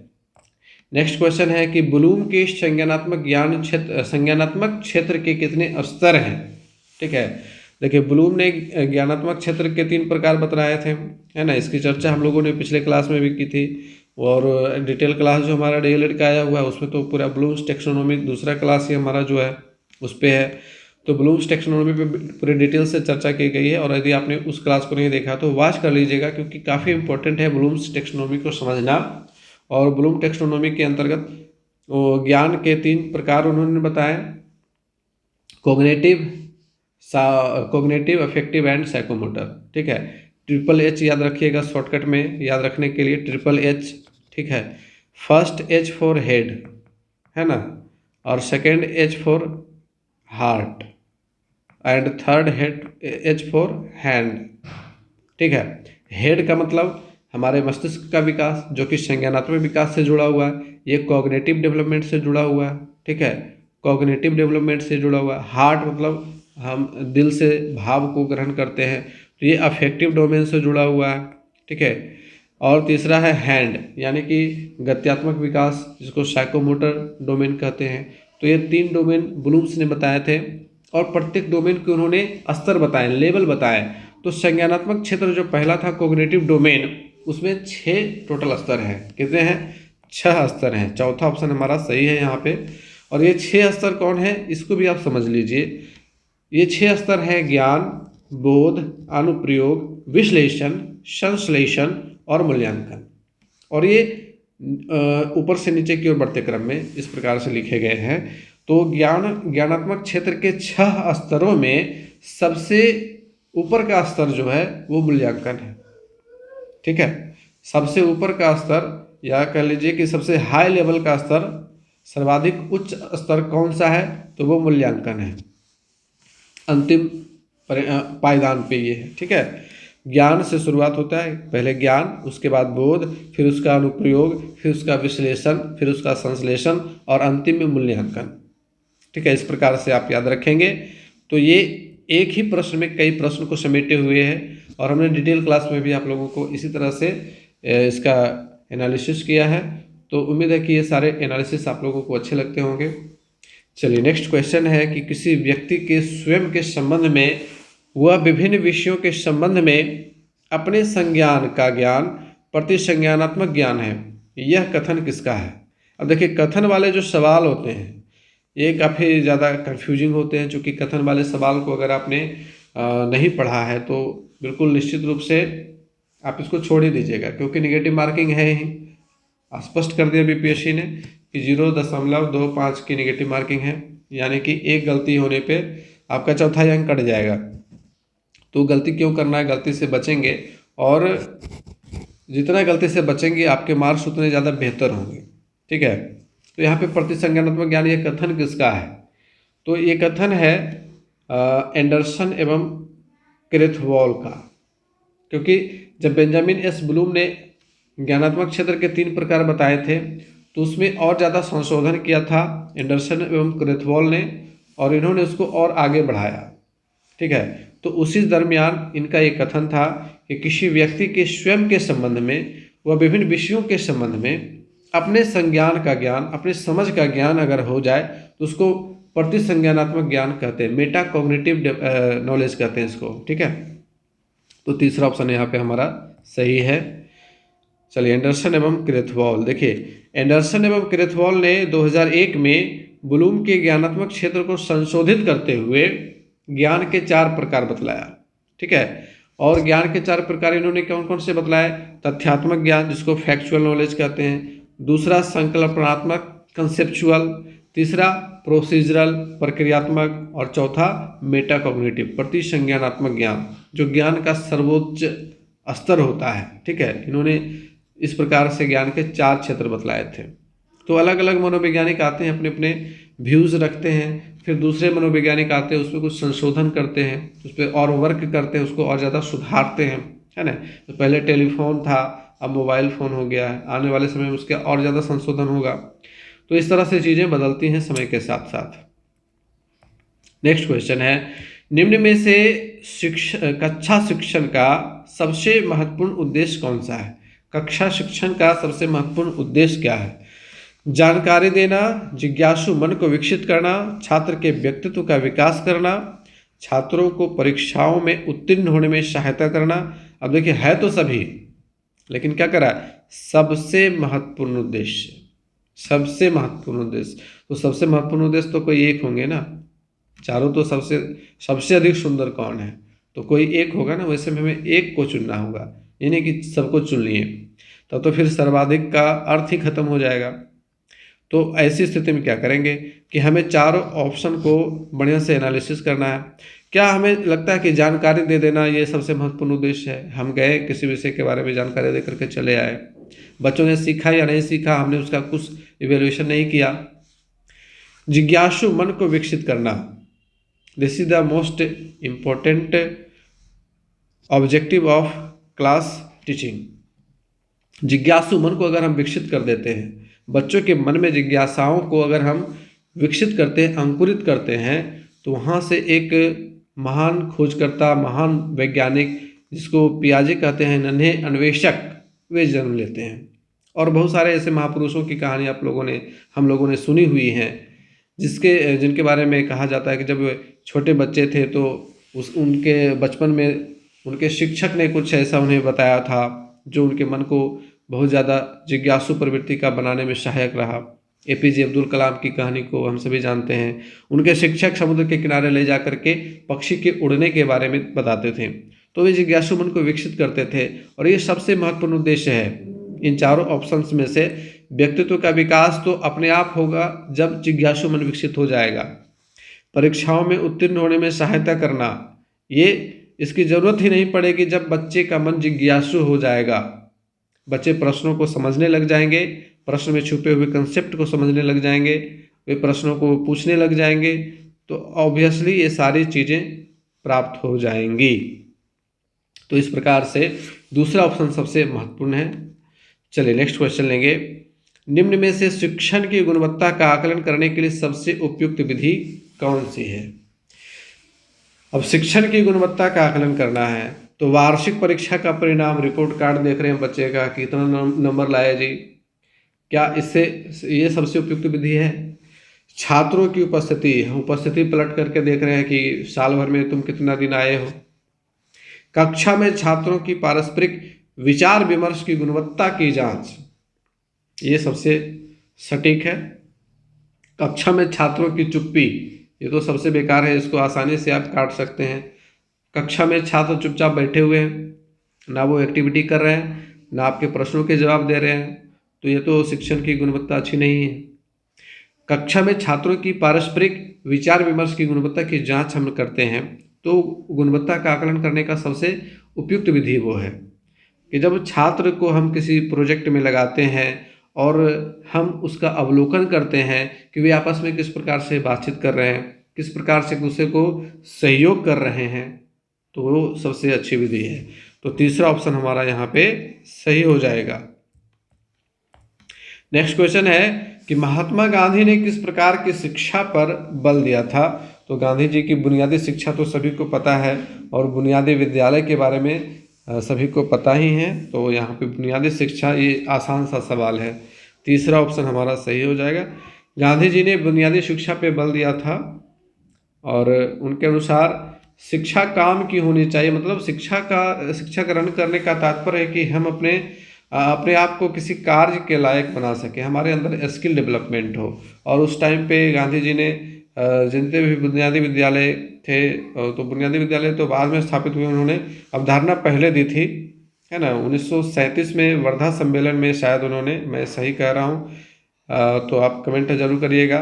1937 में वर्धा सम्मेलन में बुनियादी शिक्षा की बात गांधी जी ने कही थी और उन्होंने कहा था कि शिक्षा काम की होनी चाहिए, मतलब शिक्षा में हम कुछ जो व्यवहारिक कार्य हैं उसको शामिल करेंगे, जिसमें चरखा से सूत काटना, वस्त्र का निर्माण करना, है ना, सब्जियां उगाना इत्यादि बहुत सारे कार्य थे।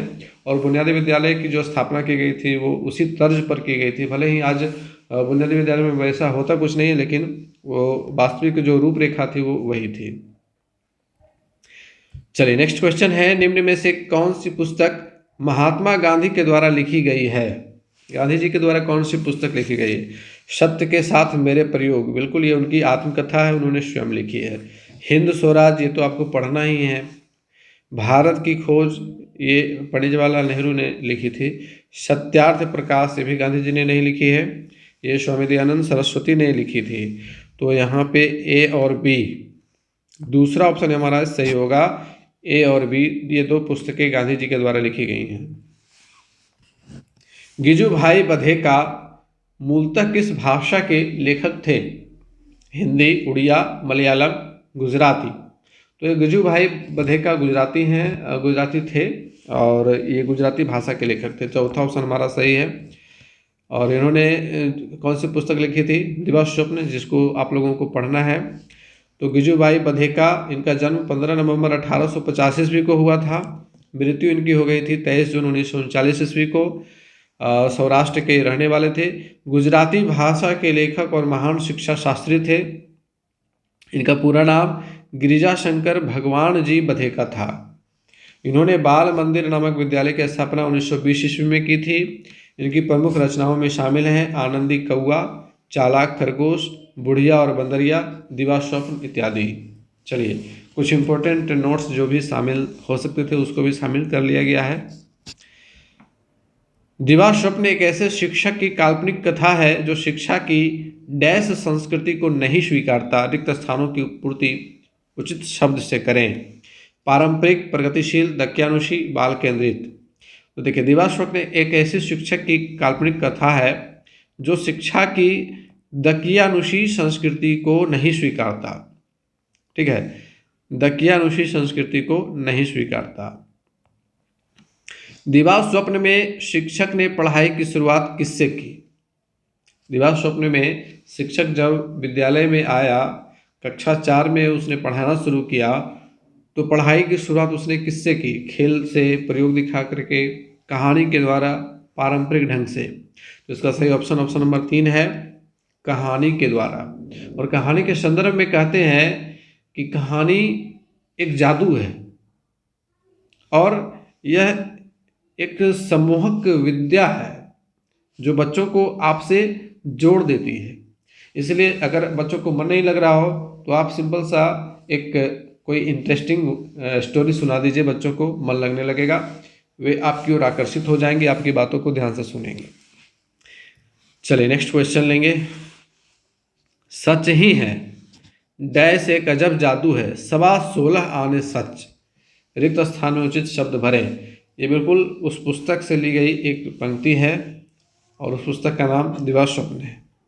और यहाँ पे कौन सा शब्द उचित रूप में भरा जाएगा? कहानी। कहानी के संदर्भ में लेखक का कहना है कि कहानी एक अजब जादू है, 16.25 आने सच है और ये बच्चों से आपको जोड़ने में बहुत ही कारगर है। चलिए नेक्स्ट क्वेश्चन लेंगे। पुस्तक दिवा स्वप्न में शिक्षक के द्वारा गोला बनाकर स्वयं बैठना क्या इंगित करता है? शिक्षक गोला बनाते हैं और स्वयं भी उस गोले में बैठते हैं, ये क्या इंगित करता है? शिक्षक बच्चों को गोला बनाना सिखा रहा है, शिक्षक बच्चों में अनुकरण करने का बीजारोपण कर रहा है, शिक्षक को बच्चों के साथ बैठने का मन है, शिक्षक बच्चों को गणित सिखला रहा है। तो देखिए, शिक्षक के द्वारा गोला बनाकर बैठना इंगित करता है कि शिक्षक बच्चों में अनुकरण करने का बीजारोपण कर रहा है कि जब बड़े किसी काम को करेंगे तो बच्चे उसका अनुकरण करेंगे। तो अनुकरण का बीजारोपण शिक्षकों को देख कर के होता है बच्चों में। तो दूसरा ऑप्शन हमारा सही है। खेल का मतलब क्या है? आराम, पढ़ाई से छुट्टी, अनुशासन, बच्चों को बिगाड़ना। तो खेल का मतलब है अनुशासन। खेल का मतलब क्या है? अनुशासन, क्योंकि अगर अनुशासन नहीं है तो कोई भी खेल संभव नहीं है। निम्न में से किन्हें प्रकृतिवादी शिक्षा शास्त्री माना जाता है? प्रकृतिवादी शिक्षा शास्त्री रविन्द्रनाथ टैगोर को माना जाता है। तीसरा ऑप्शन हमारा सही है। चलिए, रविन्द्रनाथ टैगोर के बारे में कुछ इंपॉर्टेंट फैक्ट्स यहाँ पे हैं। इनका जन्म 7 मई 1861 ईस्वी को हुआ था। इनकी मृत्यु 7 अगस्त 1941 ईस्वी को हो गई थी। ये विश्वविख्यात कवि, साहित्यकार, दार्शनिक, शिक्षाविद और नोबेल पुरस्कार पाने वाले प्रथम भारतीय थे। रविन्द्रनाथ टैगोर द्वारा रचित जन गण मन भारत का और आमार सोनार बांग्ला बांग्लादेश का राष्ट्रगान है। इनके पिता देवेंद्रनाथ टैगोर और माता शारदा देवी थीं। रविन्द्रनाथ टैगोर प्रकृतिवादी शिक्षा शास्त्री माने जाते हैं। उनके शैक्षिक सिद्धांत का सार मनुष्य और प्रकृति के बीच आध्यात्मिक एकता है।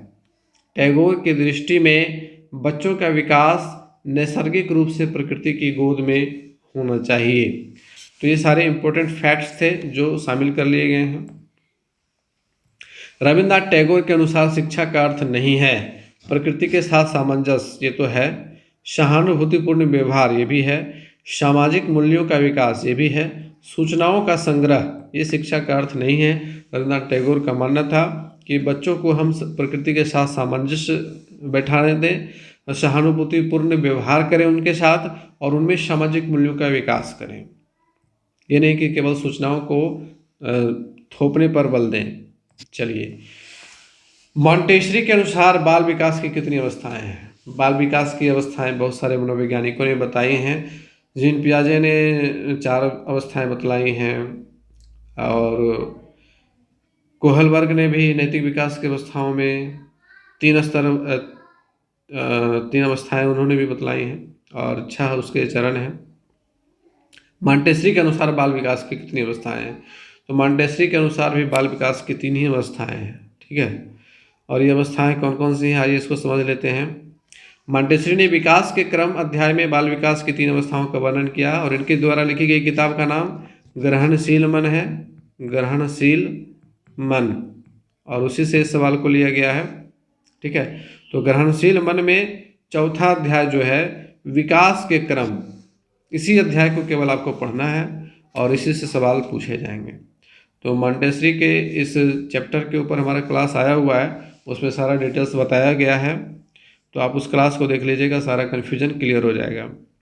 तो उन्होंने 3 अवस्थाएं बतलाई, कौन कौन सी? प्रथम अवस्था जन्म से 6 वर्ष की, इसकी 2 उप अवस्था है, जन्म से 3 वर्ष, दूसरी उप अवस्था 3 से 6 वर्ष है। ठीक है, और इसमें क्या विशेषताएं हैं ये भी उन्होंने बतलाई हुई हैं, तो आप इसका स्क्रीनशॉट ले लेंगे, आपको सारी चीज़ें सिलेबस में आ जाएंगी।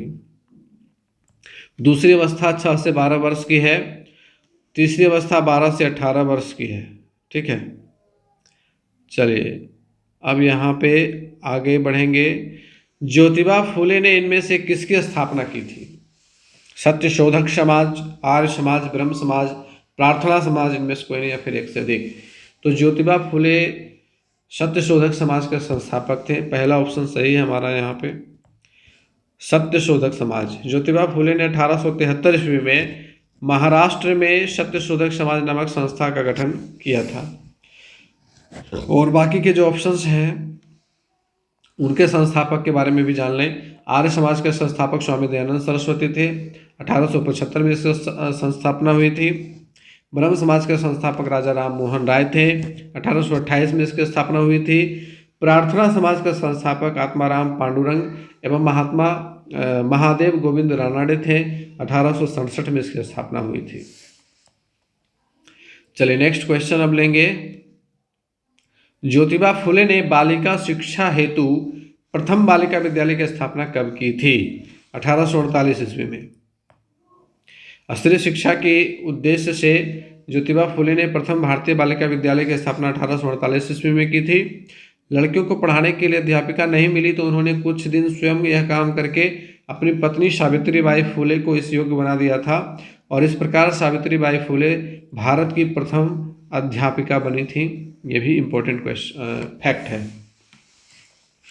नेक्स्ट क्वेश्चन है कि डॉक्टर जाकिर हुसैन के अनुसार किस अवस्था में बालकों की शिक्षा और स्वास्थ्य की देखभाल सबसे अधिक जरूरी है?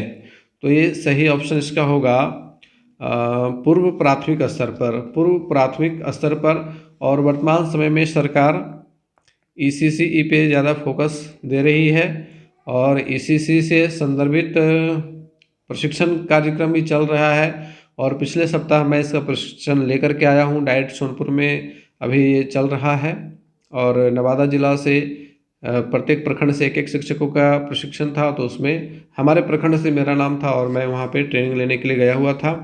तो ECCE के ऊपर विशेष फोकस है, और शिक्षा व्यवस्था में NEP 2020 के कारण कुछ परिवर्तन भी देखने को मिलेंगे, तो उसकी तैयारी चल रही है। और NCF 2022 भी कंप्लीट हो चुका है, उसका ड्राफ्ट कंप्लीट हो गया है, वो फाइनल अंतिम चरण में है, तो बहुत जल्दी NCF 2022 भी देखने को मिलेगा। चलिए बढ़ेंगे अगले सवाल की ओर। वर्तमान शिक्षा पद्धति व्यक्ति को महत्वाकांक्षी बनाती है, जिससे उसके अंदर प्रतियोगिता की भावना पैदा होती है। यह प्रतियोगिता समाज के कमजोर वर्गों का शोषण करती है और अनेक बुराइयों को जन्म देती है। यह कथन किसका है?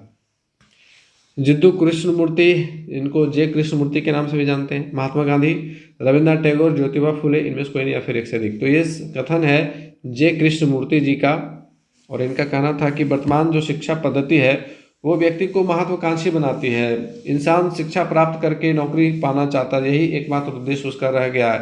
ज़्यादा से ज़्यादा धन कमाना चाहता है, यही उसका उद्देश्य रह गया है, और जिसके कारण समाज कमज़ोर वर्गों का शोषण करती है और अनेक बुराइयों को जन्म देती है। तो यहाँ पे पहला ऑप्शन सही है, जे कृष्णमूर्ति। प्रगतिशील शिक्षा की अवधारणा किसने दी? तो प्रगतिशील शिक्षा की अवधारणा जॉन डेवी महोदय ने दी थी। याद रखेंगे इस चीज़ को, जॉन डेवी महोदय। और इनके शिष्य थे किलपैट्रिक।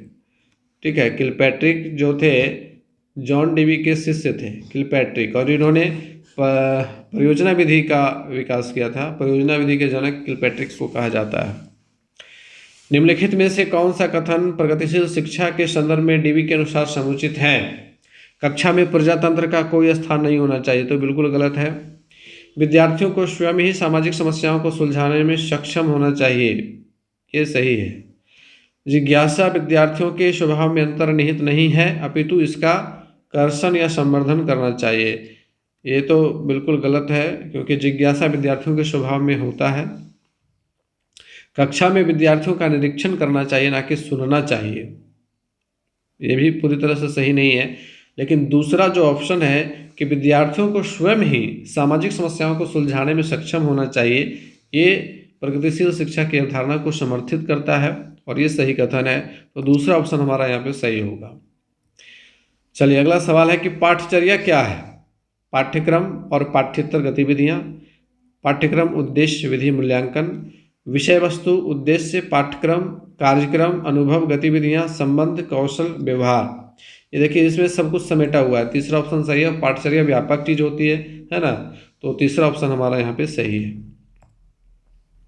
निम्न में से कौन सा पाठ्यक्रम डिजाइनिंग प्रक्रिया का एक अनिवार्य हिस्सा है? पाठ्यक्रम यानी कि जो सिलेबस डिजाइनिंग होता है उस प्रक्रिया का अनिवार्य हिस्सा क्या है?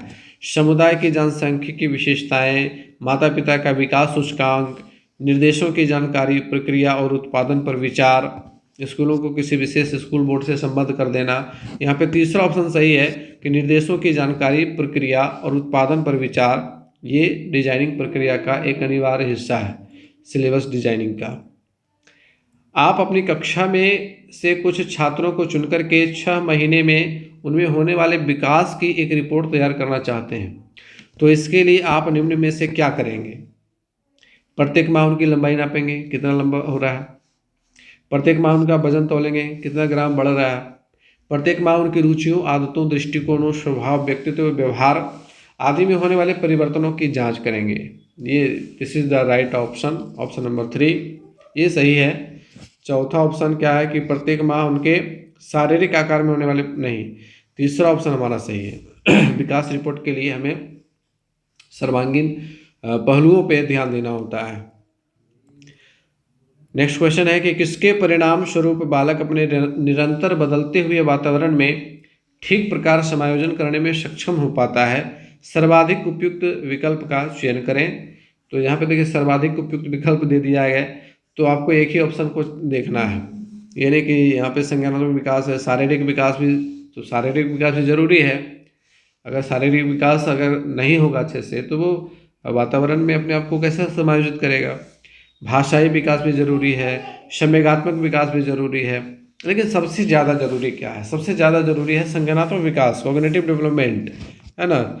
ब्लूम्स टैक्सोनॉमी का फर्स्ट डोमेन ये सबसे इम्पोर्टेंट है, कॉग्निटिव डोमेन, ठीक है। और कॉग्निटिव डेवलपमेंट ये सबसे इम्पोर्टेंट है, क्योंकि कॉग्निटिव डेवलपमेंट सबको अपने आप में समाहित किए हुए है, ठीक है। संज्ञानात्मक विकास अपने आप में सबको समाहित किए हुए हैं, और इसीलिए ये सही और सर्वाधिक उपयुक्त विकल्प है। चलिए अगला सवाल है कि सार्थक अधिगम की प्रक्रिया विकास की किस अवस्था से प्रारंभ हो जाती है? सार्थक अधिगम की प्रक्रिया, तो ये सही ऑप्शन क्या हो जाएगा? शैशवावस्था। शैशवावस्था से ही ये प्रक्रिया प्रारंभ हो जाती है, क्योंकि शैशवावस्था में पियाजे का कहना है इंद्रिय जनित गामक अवस्था ये होती है, और यहीं से बच्चों में सीखने की प्रवृत्ति का विकास हो जाता है। चलिए नेक्स्ट क्वेश्चन लेंगे। मैं कौन हूँ, मैं क्या हूँ, मैं भी कुछ हूँ आदि जैसी प्रबल भावनाएं बालक के विकास की किस अवस्था की सूचक होती हैं? किशोरावस्था की। किशोरावस्था में ऐसी भावनाएं बच्चों के मन में आती हैं, पहला ऑप्शन सही है। अगला सवाल है कि विकास एक क्रमिक एवं मंद गति से चलने वाली प्रक्रिया है। ये कथन किसका है, किस विचारक का है? तो स्किनर का ये कथन है। तीसरा ऑप्शन हमारा सही है, स्किनर महोदय ने कहा था। शिक्षण की विभिन्न विधियों के प्रयोग के लिए कौन सी अवस्था सर्वाधिक उपयुक्त है? अगर हम शिक्षण की अलग अलग विधियों को इम्प्लीमेंट करना चाहते हैं तो किस उम्र के बच्चों के ऊपर हम इम्प्लीमेंट करेंगे? बाल्यावस्था, शैशवावस्था, प्रौढ़ावस्था, किशोरावस्था। तो इसका सही ऑप्शन नंबर 1 है बाल्यावस्था। बाल्यावस्था के बच्चों के ऊपर हम विभिन्न विधियों का प्रयोग कर सकते हैं और ये सर्वाधिक उपयुक्त अवस्था होती है जब हम अलग अलग विधियों के माध्यम से उन्हें शिक्षित कर सकते हैं, सिखा सकते हैं। मानव विकास को निम्न क्षेत्रों में विभाजित किया जाता है। तो देखिए, मानव विकास को किन किन क्षेत्रों में विभाजित किया जाता है? शारीरिक, आध्यात्मिक नहीं, संज्ञानात्मक और सामाजिक। पहला ऑप्शन तो गड़बड़ा गया। शारीरिक, संज्ञानात्मक, संवेगात्मक और सामाजिक, ये सही है। संवेगात्मक, संज्ञानात्मक, आध्यात्मिक, इसमें भी आगे गड़बड़ हो गया। मनोवैज्ञानिक, संज्ञानात्मक, संवेगात्मक, शारीरिक। यहाँ मनोवैज्ञानिक ज़्यादा सटीक नहीं है, दूसरा ऑप्शन सबसे ज़्यादा सटीक है। क्योंकि देखिए, जब हम मानव विकास की बात करते हैं तो सबसे पहले क्या देखते हैं? उसका फिजिकल डेवलपमेंट, उसके बाद उसका कॉग्निटिव डेवलपमेंट, उसके बाद उसका इमोशनल डेवलपमेंट और उसके बाद सोशल डेवलपमेंट। तो ये चारों सबसे सटीक दूसरा ऑप्शन हमारा सही होगा यहाँ पे। मानव विकास क्या है? मात्रात्मक है, गुणात्मक है, कुछ सीमा तक अमापनीय है कि हम माप नहीं सकते हैं, या फिर मात्रात्मक एवं गुणात्मक है? तो यहाँ पे चौथा ऑप्शन हमारा सही है कि मानव विकास मात्रात्मक एवं गुणात्मक दोनों है। देखिए, वृद्धि और विकास के जब चैप्टर में आप पढ़ते हैं तो वृद्धि केवल मात्रात्मक होती है और विकास मात्रात्मक एवं गुणात्मक दोनों होती है। ठीक है, चौथा ऑप्शन हमारा सही होगा। विकास डैश से डैश की ओर बढ़ता है, विकास सामान्य से विशिष्ट की ओर बढ़ता है। चौथा ऑप्शन सही है। विकास के सिद्धांत में एक सिद्धांत ये है कि विकास सामान्य से विशिष्ट की ओर बढ़ता है। एरिक एरिक्सन ने कौन सा सिद्धांत दिया था? बहुत ही आसान सा सवाल है। मनोसामाजिक सिद्धांत दिया था इन्होंने, एरिक एरिक्सन ने। एरिक एरिक्सन के ऊपर भी डिटेल क्लास हमारा आया हुआ है, उसमें जितने भी मनोसामाजिक अवस्थाओं को इन्होंने बताया उसके बारे में सारा कुछ बताया गया है। एरिक एरिक्सन के द्वारा बताई गई कौन सी मनोसामाजिक अवस्था फ्रायड के लिंग प्रधान अवस्था के समान है? तो फ्रायड महोदय ने भी अपना मनोसामाजिक अवस्था का वर्णन किया था। तो एरिक एरिक्सन का और उनका एक टैली करता है और वो टैली करने वाली अवस्था है intimacy and isolation, initiative and guilt, पहल शक्ति बनाम अपराध बोध। ये जो अवस्था एरिक्सन ने बतलाई और फ्रायड के लिंग प्रधान अवस्था, ये दोनों ही लगभग बराबर हैं, दोनों में सेम बातें कही गई हैं। तो अगला प्रश्न लेंगे, लगाव के सिद्धांत के संबंध में कौन सा कथन सही नहीं है? लगाव का सिद्धांत जॉन बॉल्बी महोदय ने दिया था। तो इस 4 कथन में से कौन सा कथन सही नहीं? लगाव शिशु के संवेगात्मक विकास के लिए आवश्यक है, बिल्कुल सही कथन है ये। अगर लगाव नहीं होगा तो संज्ञानात्मक विकास प्रभावित होगा। लगाव शिशु के सामाजिक विकास के लिए आवश्यक है, बिल्कुल सही कथन है। जब तक छोटे बच्चे से परिवार के सदस्यों का लगाव नहीं होगा तो उसमें सामाजिक विकास कैसे होगा? लगाव प्रबल होने पर बालक का आत्मविश्वास बढ़ जाता है, बिल्कुल सही है। आपसे अगर किसी का लगाव बहुत ज़्यादा है तो उसका आत्मविश्वास, कॉन्फिडेंस बढ़ा हुआ रहेगा जब भी वो आपके नज़दीक रहेगा। तो लगाव की भावना तब प्रबल होती है जब बच्चे को कठोर अनुशासन में रखा जाता है, ये गलत है। और बहुत सारे माता पिता ऐसा करते हैं, बच्चों को कठोर अनुशासन में रखते हैं और बच्चे क्या होते हैं, धीरे धीरे बचपन से उनसे दूर चले जाते हैं। तो लगाव की भावना तब प्रबल होगी जब हम बच्चों को सहानुभूतिपूर्ण, स्नेहपूर्ण वातावरण देंगे। अगर बच्चे को कठोर अनुशासन देंगे तो लगाव की भावना कभी प्रबल नहीं होगी। तो चौथा ऑप्शन हमारा यहाँ पे सही है, क्योंकि ये कथन सही नहीं है। चलिए नेक्स्ट क्वेश्चन लेंगे कि जॉन बॉल्बी के लगाव के विकास की अंतिम अवस्था क्या है? अंतिम अवस्था क्या है? तो अंतिम अवस्था है विपरीत संबंध का निर्माण। जब बच्चों में विपरीत संबंध का निर्माण हो जाता है तो ये विकास, लगाव के विकास की अंतिम अवस्था होती है। किसी बालक में संवेग आवश्यक है, क्योंकि संवेग बालक की संवेगात्मक अनुक्रिया है, बालक की उद्दीप्त अवस्था है जो किसी उद्दीपक के संदर्भ में अनुक्रिया द्वारा व्यक्त की जाती है। जी हाँ, ये सही बिल्कुल सटीक ऑप्शन है ये। बालक द्वारा किसी विशेष दशा में दिया गया प्रत्युत्तर है, बालक के असंगठित व्यवहार को प्रदर्शित करता नहीं। दूसरा ऑप्शन हमारा बिल्कुल सही है। संवेग व मानव शरीर में होने वाले परिवर्तनों का मापन किस यंत्र से किया जाता है? पॉलीग्राफ से।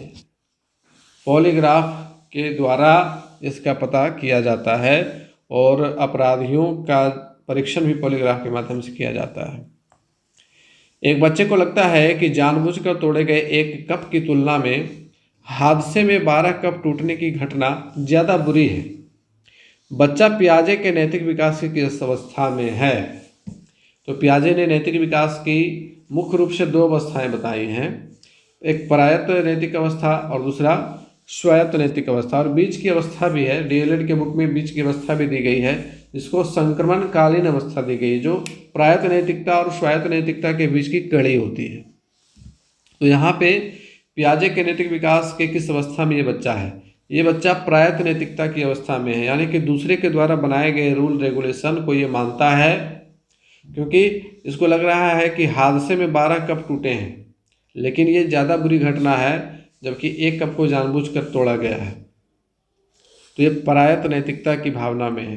पहला ऑप्शन सही है। बच्चों के बौद्धिक विकास की 4 विशिष्ट अवस्थाओं की पहचान की गई किस मनोवैज्ञानिक के द्वारा? कोहलबर्ग, एरिक्सन, स्किनर, पियाजे, इनमें से कोई नहीं है, फिर एक से देख।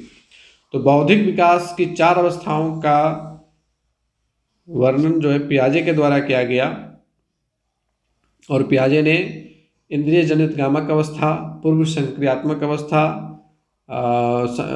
संक्रियात्मक अवस्था और फिर अमूर्त संक्रियात्मक अवस्था का ये 4 स्टेज इन्होंने बताया था। तो पियाजे के द्वारा ये बताया गया है। पियाजे के संज्ञानात्मक विकास के चरणों के अनुसार इंद्रिय गामक या संवेदी प्रेरक अवस्था किसके साथ संबंधित है? इंद्रिय जनित गामक अवस्था सबसे पहली अवस्था होती है। जन्म से 2 वर्ष तक के बच्चों के लिए ये अवस्था है, शैशवाकाल की अवस्था इसको कहते हैं। तो इस अवस्था में क्या होगा? सामाजिक मुद्दों से सरोकार, सामाजिक मुद्दों से क्या लेना देना है शैशवावस्था के बच्चों को? अनुकरण, स्मृति और मानसिक निरूपण, ये सही है। तार्किक रूप से समस्या समाधान, 2 वर्ष के बच्चे तार्किक रूप से समस्या समाधान कहाँ से करेंगे? विकल्पों के निर्वचन और विश्लेषण करने की योग्यता, तो विश्लेषण करने की योग्यता तो होगी नहीं। अनुकरण करेंगे, आप हंसेगा तो बच्चा भी हंसेगा, है ना।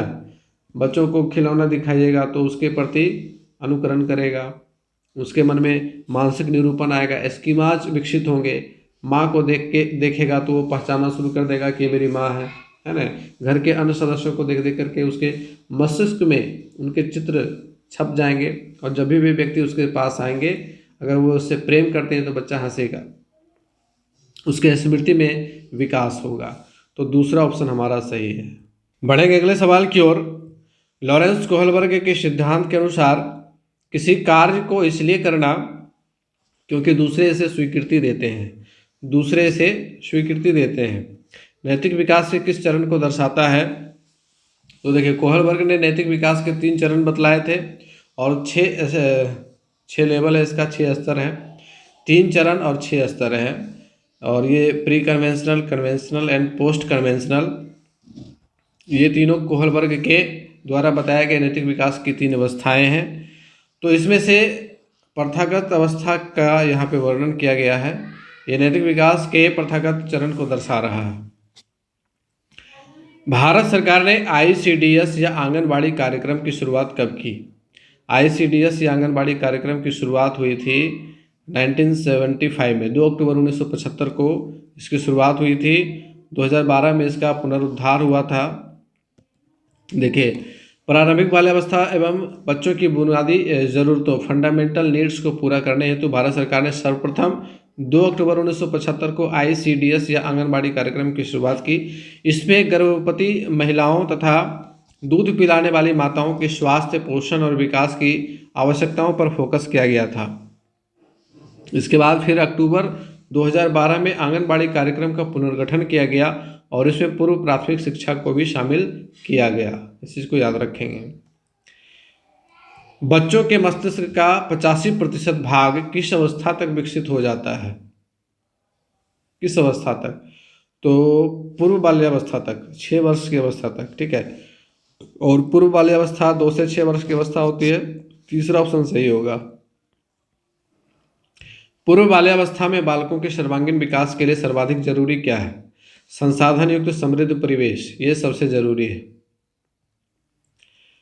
नई राष्ट्रीय शिक्षा नीति 2020 के अनुसार प्रारंभ के 5 वर्षों के लिए एक नवीन शैक्षिक रूपरेखा तैयार की गई है, जिसे जाना जाता है पूर्व प्राथमिक शिक्षा एवं देखभाल के रूप में, ECCE। मैंने पहले भी इसके बारे में बात की। ECCE, early childhood care and education, पूर्व प्राथमिक शिक्षा एवं देखभाल। और इसके ऊपर बहुत ज़्यादा वर्क हो रहा है और इसमें यूनिसेफ भी आपका शामिल है। यूनिसेफ से संबंधित अधिकारी भी हमारे प्रशिक्षण कार्यक्रम में आए थे और उन्होंने हम लोगों से फीडबैक लिया था। चलिए अगला सवाल, निम्न में से कौन सा एक स्थूल गतिक कौशल है? ग्रॉस मोटर स्किल कौन सा है?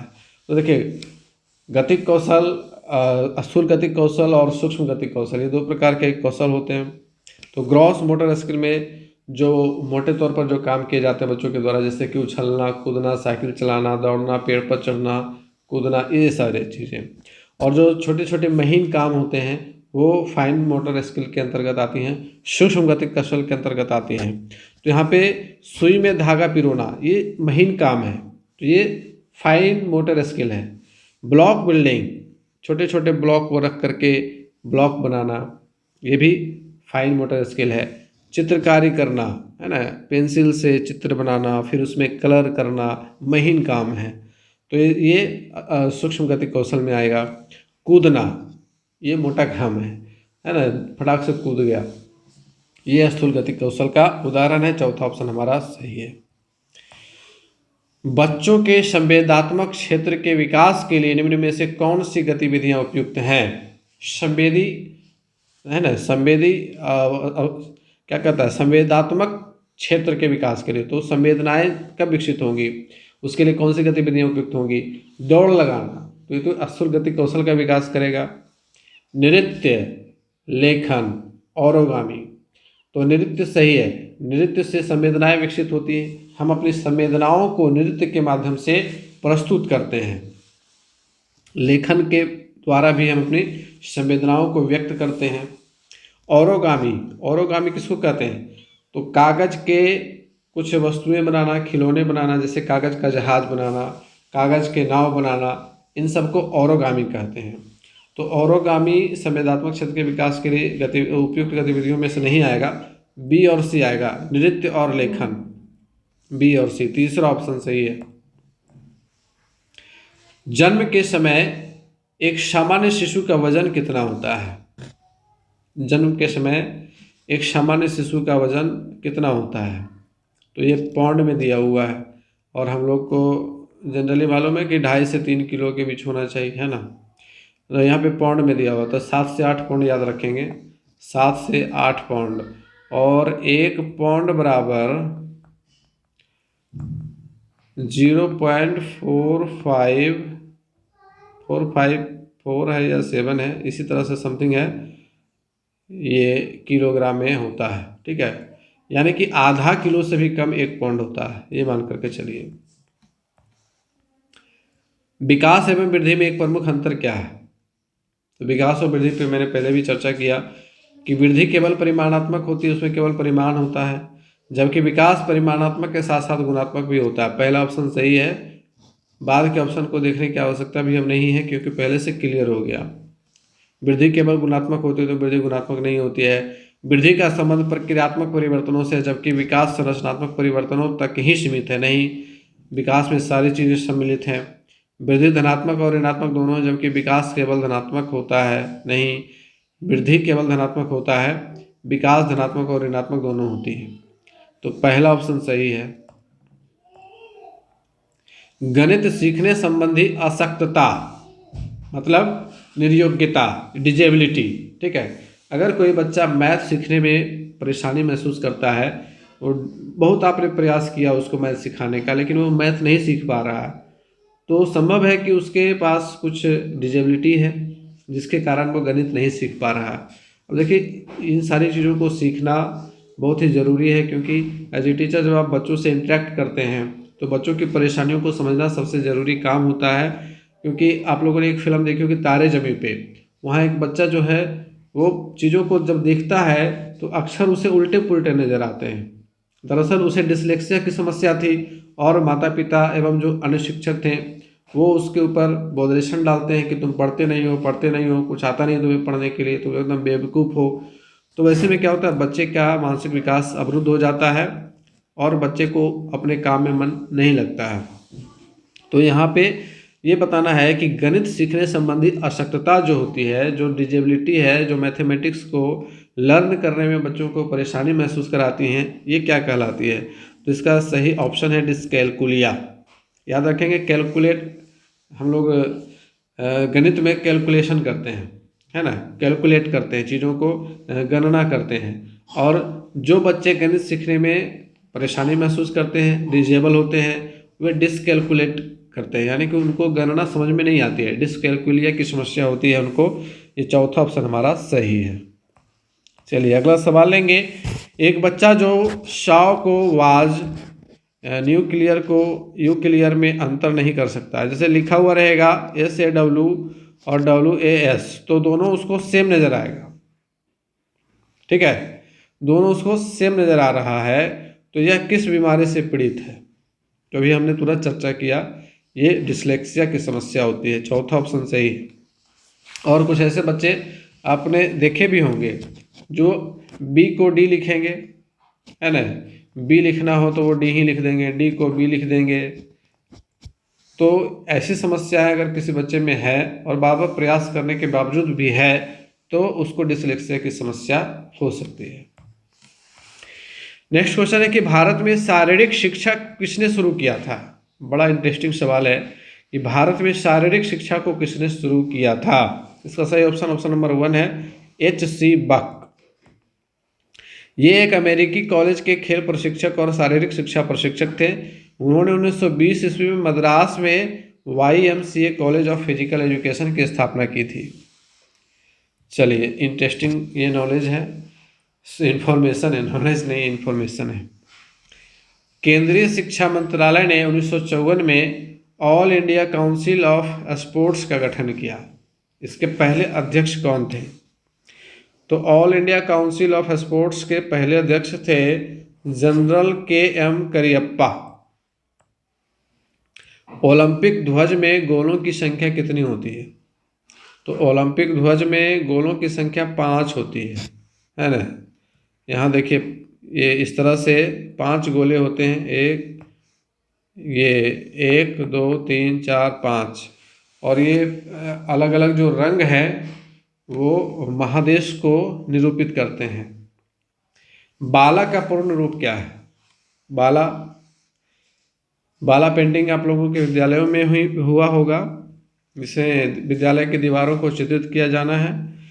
तो इसका फुल फॉर्म होता है building as a learning aid. विद्यालय के भवन का उपयोग एक शिक्षण अधिगम सहायक सामग्री के रूप में करना है। तो उसी से कॉन्सेप्ट निकला है building as a learning aid. Next question लेंगे, प्राथमिक विद्यालय का पोषक क्षेत्र क्या होता है। तो प्राथमिक विद्यालय यानी कि 1 to 5 का स्कूल, इसका पोषक क्षेत्र 1 किलोमीटर के रेडियस में होता है। 1 किलोमीटर का रेडियस प्राथमिक विद्यालय का पोषक क्षेत्र होता है। और मध्य विद्यालय का, मिडिल स्कूल का, तो मिडिल स्कूल का अगर पूछेगा तो ये 3 किलोमीटर का, ठीक है। मिडिल स्कूल RT एक्ट लागू होने के बाद ये नियम आया है। RT एक्ट 2009 में इसका उल्लेख किया गया है कि प्राथमिक विद्यालय का पोषक क्षेत्र 1 किलोमीटर के दायरे में होगा, यानी कि प्रत्येक 1 किलोमीटर के दायरे में एक प्राथमिक विद्यालय होगा और प्रत्येक 3 किलोमीटर के दायरे में एक मध्य विद्यालय होगा और 5 किलोमीटर के दायरे में एक हाई स्कूल। RTE 2009 बिहार, इसकी धारा 5(3) संसूचित करती है। देखिए, RT एक्ट 2009 भारत का तो एक है ही, और बिहार ने भी अपना प्रकाशित किया हुआ है। तो बिहार वाले आरटीई एक्ट से ये सवाल लिया गया है कि धारा 5(3) किसको संसूचित करती है। तो इसको समावेशी शिक्षा के संबंध में है, ये समावेशी शिक्षा के संबंध को ये संसूचित करती है। राज्य सरकार, स्थानीय प्राधिकार यह सुनिश्चित करेगी कि किसी बच्चे के साथ जाति, धर्म या लिंग के आधार पर विद्यालय में भेदभाव ना हो, अर्थात उसे समावेशी शिक्षा के तहत एक ही छत के नीचे सभी बच्चों के साथ सामान्य शिक्षा दी जाएगी। आरटीई 2009 के अनुसार कक्षा 6 से 8 में छात्र शिक्षक का अनुपात कितना निर्धारित है।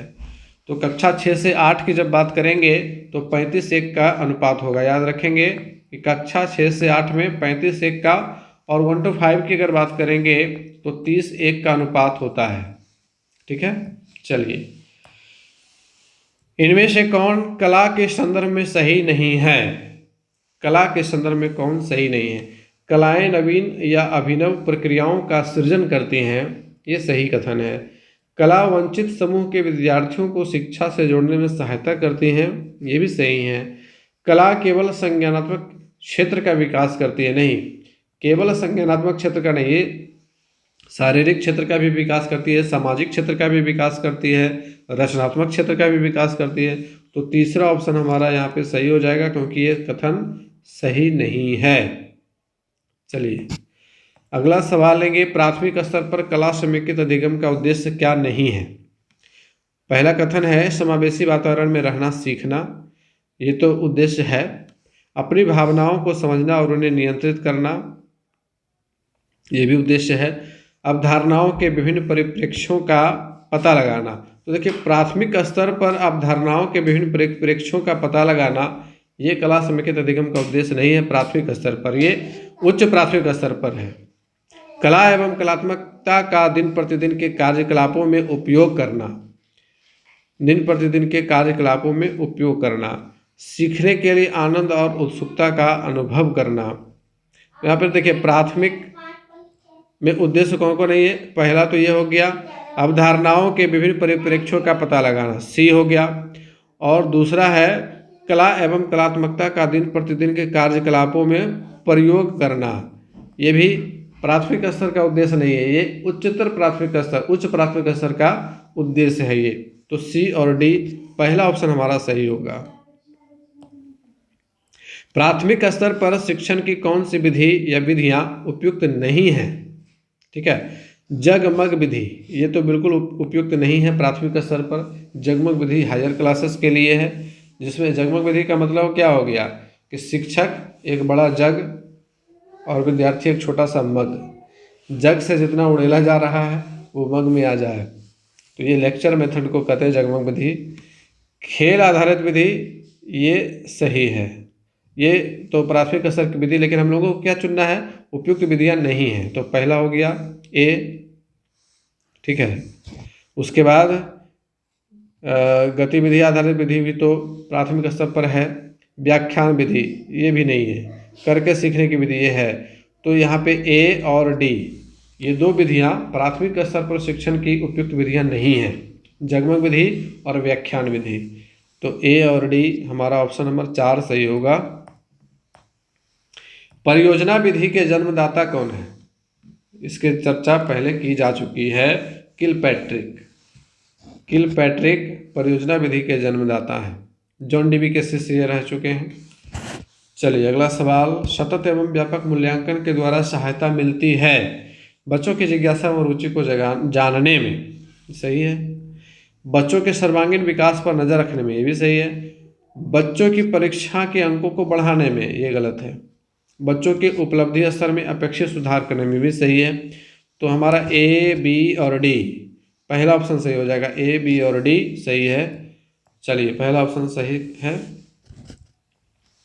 BCF 2008 शिक्षण की किस प्रणाली पर आधारित है।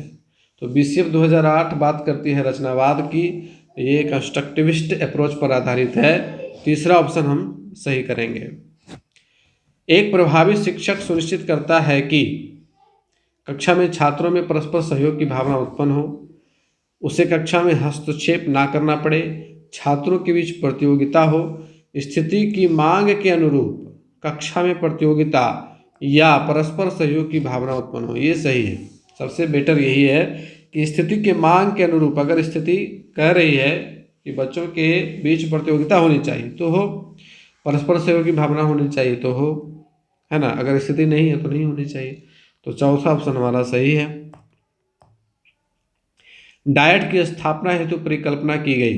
Diet, DIET, district institute of education and training, जिला शिक्षा एवं प्रशिक्षण संस्थान। तो डाइट की स्थापना हेतु परिकल्पना किसके द्वारा की गई? मुदालियर आयोग 1952, राष्ट्रीय शिक्षा आयोग 1964, राष्ट्रीय शिक्षा नीति 1986, राष्ट्रीय शिक्षा नीति 1968। तो इसका सही ऑप्शन नंबर 3 है। राष्ट्रीय शिक्षा नीति 1986 के द्वारा इसकी परिकल्पना की गई। BSEB, Bihar school examination board, Bihar विद्यालय परीक्षा समिति के प्रमुख कार्य दायित्व क्या है? पहला है राज्य के विद्यालयों को मान्यता प्रदान करना। दूसरा है माध्यमिक स्तर तक परीक्षाओं का आयोजन करना। तीसरा है DLED पाठ्यक्रम हेतु परीक्षाओं का आयोजन करना। चौथा है BEd पाठ्यक्रम हेतु परीक्षाओं का आयोजन करना। तो देखिए BSEB BEd को छोड़ करके बाकी तीनों काम करते हैं। BEd हो गया आपका यूनिवर्सिटी चला जाता है, बैचलर वाला जो भी प्रोग्राम है वो यूनिवर्सिटी में चला जाता है, इसलिए BEd को छोड़ करके बाकी ये तीनों काम school examination, Bihar school examination board का है। ABC, तीसरा ऑप्शन हमारा सही हो जाएगा। चलिए NCERT की स्थापना कब हुई थी? National council of education and research training. तो इसकी स्थापना 1961 में हुई थी। भारत सरकार ने 1961 में राष्ट्रीय शैक्षिक अनुसंधान शोध और प्रशिक्षण परिषद की एक स्वायत्त संगठन के रूप में स्थापित किया था। इसका मुख्य उद्देश्य है शिक्षा से संबंधित नीतियों को लागू करने, विशेषतः स्कूली शिक्षा और शिक्षकों की तत्परता में गुणात्मक परिवर्तन लाने के लिए केंद्र व राज्य सरकारों को परामर्श और सहायता प्रदान करना। समावेशन का अर्थ क्या होता है? बहुत ही आसान सा सवाल है। जरूरतमंद बच्चों की शिक्षा का प्रबंध समान बच्चों के साथ होना चाहिए। सही है। इनकी शिक्षा की व्यवस्था अलग होनी चाहिए। अलग तो करेंगे तो समावेशन होगा नहीं। सामान्य बच्चों के साथ इन्हें नहीं मिलाना चाहिए, ये तो गलत हो गया। विशेष आवश्यकता वाले बच्चों के लिए विशेष स्कूलों की स्थापना करनी चाहिए, ये गलत है। तो फिर अलगाव की भावना हो जाएगी। समावेशन का अर्थ है कि सभी बच्चों को एक साथ एक सामान्य परिवेश में शिक्षा देना है। पहला ऑप्शन सही है। विद्यालय में लैंगिक भेदभाव को दूर करने के लिए शिक्षकों को क्या नहीं करना चाहिए जो इस भेदभाव को बढ़ावा देता है?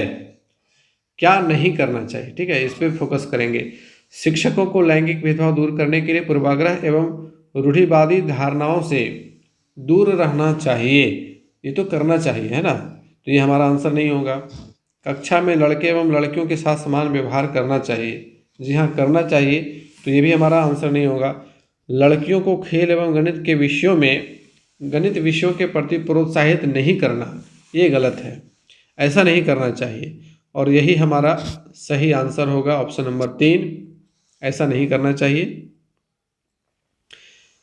तो यहाँ पे तीसरा ऑप्शन हमारा सही है। चलिए आखिरी सवाल की ओर बढ़ेंगे। इस मॉडल सेट को कंप्लीट करेंगे। और ये मॉडल सेट आप लोगों को अभी तक कैसा लगा हमें कमेंट जरूर करिएगा। और आगे कोशिश रहेगी कि DLED के कुछ और महत्वपूर्ण प्रश्न आप लोगों के लाए जाएं, क्योंकि GS के ऊपर आप लोगों की बहुत पहले से तैयारी चल रही है और उस पर सभी टीचरों की पकड़ लगभग अच्छी है। लेकिन DLED चूँकि नया सब्जेक्ट है, एक नयापन है इसमें, तो इस पे ज़्यादा फोकस रहना बहुत ज़रूरी है। और कोशिश रहेगी कि आगे भी कुछ महत्वपूर्ण DLED के सवाल लाए जाएँ। और आप लोगों के लिए परीक्षा है, मेरे लिए अग्नि परीक्षा है, क्योंकि मैं तैयारी कराने में आप लोगों की सहायता करा रहा हूँ। और कहाँ तक मैं कामयाब हो पाता हूँ, मुझे अभी से इसकी फिक्र होने लगी है। और कोशिश है कि जितनी ज़्यादा हो सके आप लोगों के लिए सहायता प्रदान की जाए, और यही मेरा दायित्व बनता है। तो देखते हैं, एग्ज़ाम के बाद पता चलेगा कि इस अग्नि परीक्षा में मैं कहाँ तक उत्तीर्ण हो पाया हूँ। वैसे आप लोगों का साथ अब तक बहुत अच्छा रहा, आप लोगों के प्रोत्साहन से ही इतना लंबा रास्ता मैं तय कर पाया, क्योंकि परीक्षा की तिथि कई बार बदली और विषम परिस्थितियों का कई बार सामना करना पड़ा। विद्यालय से संबंधित कार्य तो रहते ही हैं, अलग से प्रशिक्षण वगैरह में भी जाना होता है, तो इन सब को लेकर के और क्लास लगातार चलाना भी बहुत मुश्किल काम होता है, संसाधन का घोर अभाव। तो फिर भी मिला जुला करके एक अच्छी तैयारी प्रदान करने की कोशिश की गई है। तो देखिए, अब एग्ज़ाम बताएगा कि ये तैयारी किस हद तक सफल रही है। वैसे अब बढ़ते हैं आखिरी सवाल की ओर। एनसीएफ 2005 ने विज्ञान पुस्तकों में अधिक बल दिया है रटने की प्रवृत्ति को हतोत्साहित करने पर। जी हाँ, ये सही है। एनसीएफ 2005 का कहना है कि विद्यालय की जो शिक्षा है वो रटंत्र प्रणाली से मुक्त होनी चाहिए। तो रटने की प्रवृत्ति को हतोत्साहित कर रहा है एनसीएफ, ये सही है। विज्ञान के पाठ्यचर्या के विभिन्न कार्य क्षेत्रों के बीच तीक्ष्ण सीमाएं बनाए रखने पर, ऐसा नहीं कहता है, सीमाओं को तोड़ना है, सीमाएं बनाना नहीं है। छात्रों को सक्रिय अधिगम अनुभव प्रदान करने पर, बिल्कुल सक्रिय अधिगम अनुभव प्रदान करने की चेष्टा हमें करनी चाहिए, ये सही है। वैज्ञानिक पदों की यथार्थ परिभाषाएं सीखने पर, परिभाषा सीखने के ऊपर एनसीएफ बल नहीं देता है। अवधारणाओं को समझें, सक्रिय रूप से उसको अपने दैनिक जीवन में इम्प्लीमेंट करें, ये एनसीएफ बल देता है। तो यहाँ पे ए और सी ये दो ऑप्शन सही हैं, तो दो कथन सही हैं, तो हमारा ऑप्शन नंबर 2 सही हो जाएगा, जिसमें ए और सी के बारे में कहा गया है। तो इस प्रकार से आज के इस क्लास का समापन यहीं पे होता है। क्लास कैसा लगा है आप लोग हमें ज़रूर कमेंट करके बताइएगा, और अपने अधिक से अधिक साथियों तक शेयर कर दीजिए ताकि उन सभी को इसका बेनिफिट मिल सके। और मैंने क्लास के प्रारंभ में कहा था कि आप लोगों को क्लास के लास्ट में मैं एक गुड न्यूज़ दूंगा। तो वो गुड न्यूज़ ये है कि इस सेट का PDF हमारे व्हाट्सएप ग्रुप, हमारे टेलीग्राम चैनल पे अवेलेबल रहेगा। और यदि आप हमारे व्हाट्सएप ग्रुप, टेलीग्राम चैनल से अभी तक नहीं जुड़े हैं तो हमारे डिस्क्रिप्शन बॉक्स में इन सभी का लिंक दिया हुआ है, उस लिंक की सहायता से आप जुड़ सकते हैं। और टेलीग्राम पे मेरा नाम भी आप सर्च करिएगा TR निरंजन कुमार, तो वहाँ पे हमारा चैनल आ जाएगा, आप वहाँ से जुड़ सकते हैं। तो आज के इस क्लास में इतना ही, मिलते हैं फिर से आगे के कुछ इन्फॉर्मेटिव क्लासेस में। तब तक के लिए गुड बाय, टेक केयर।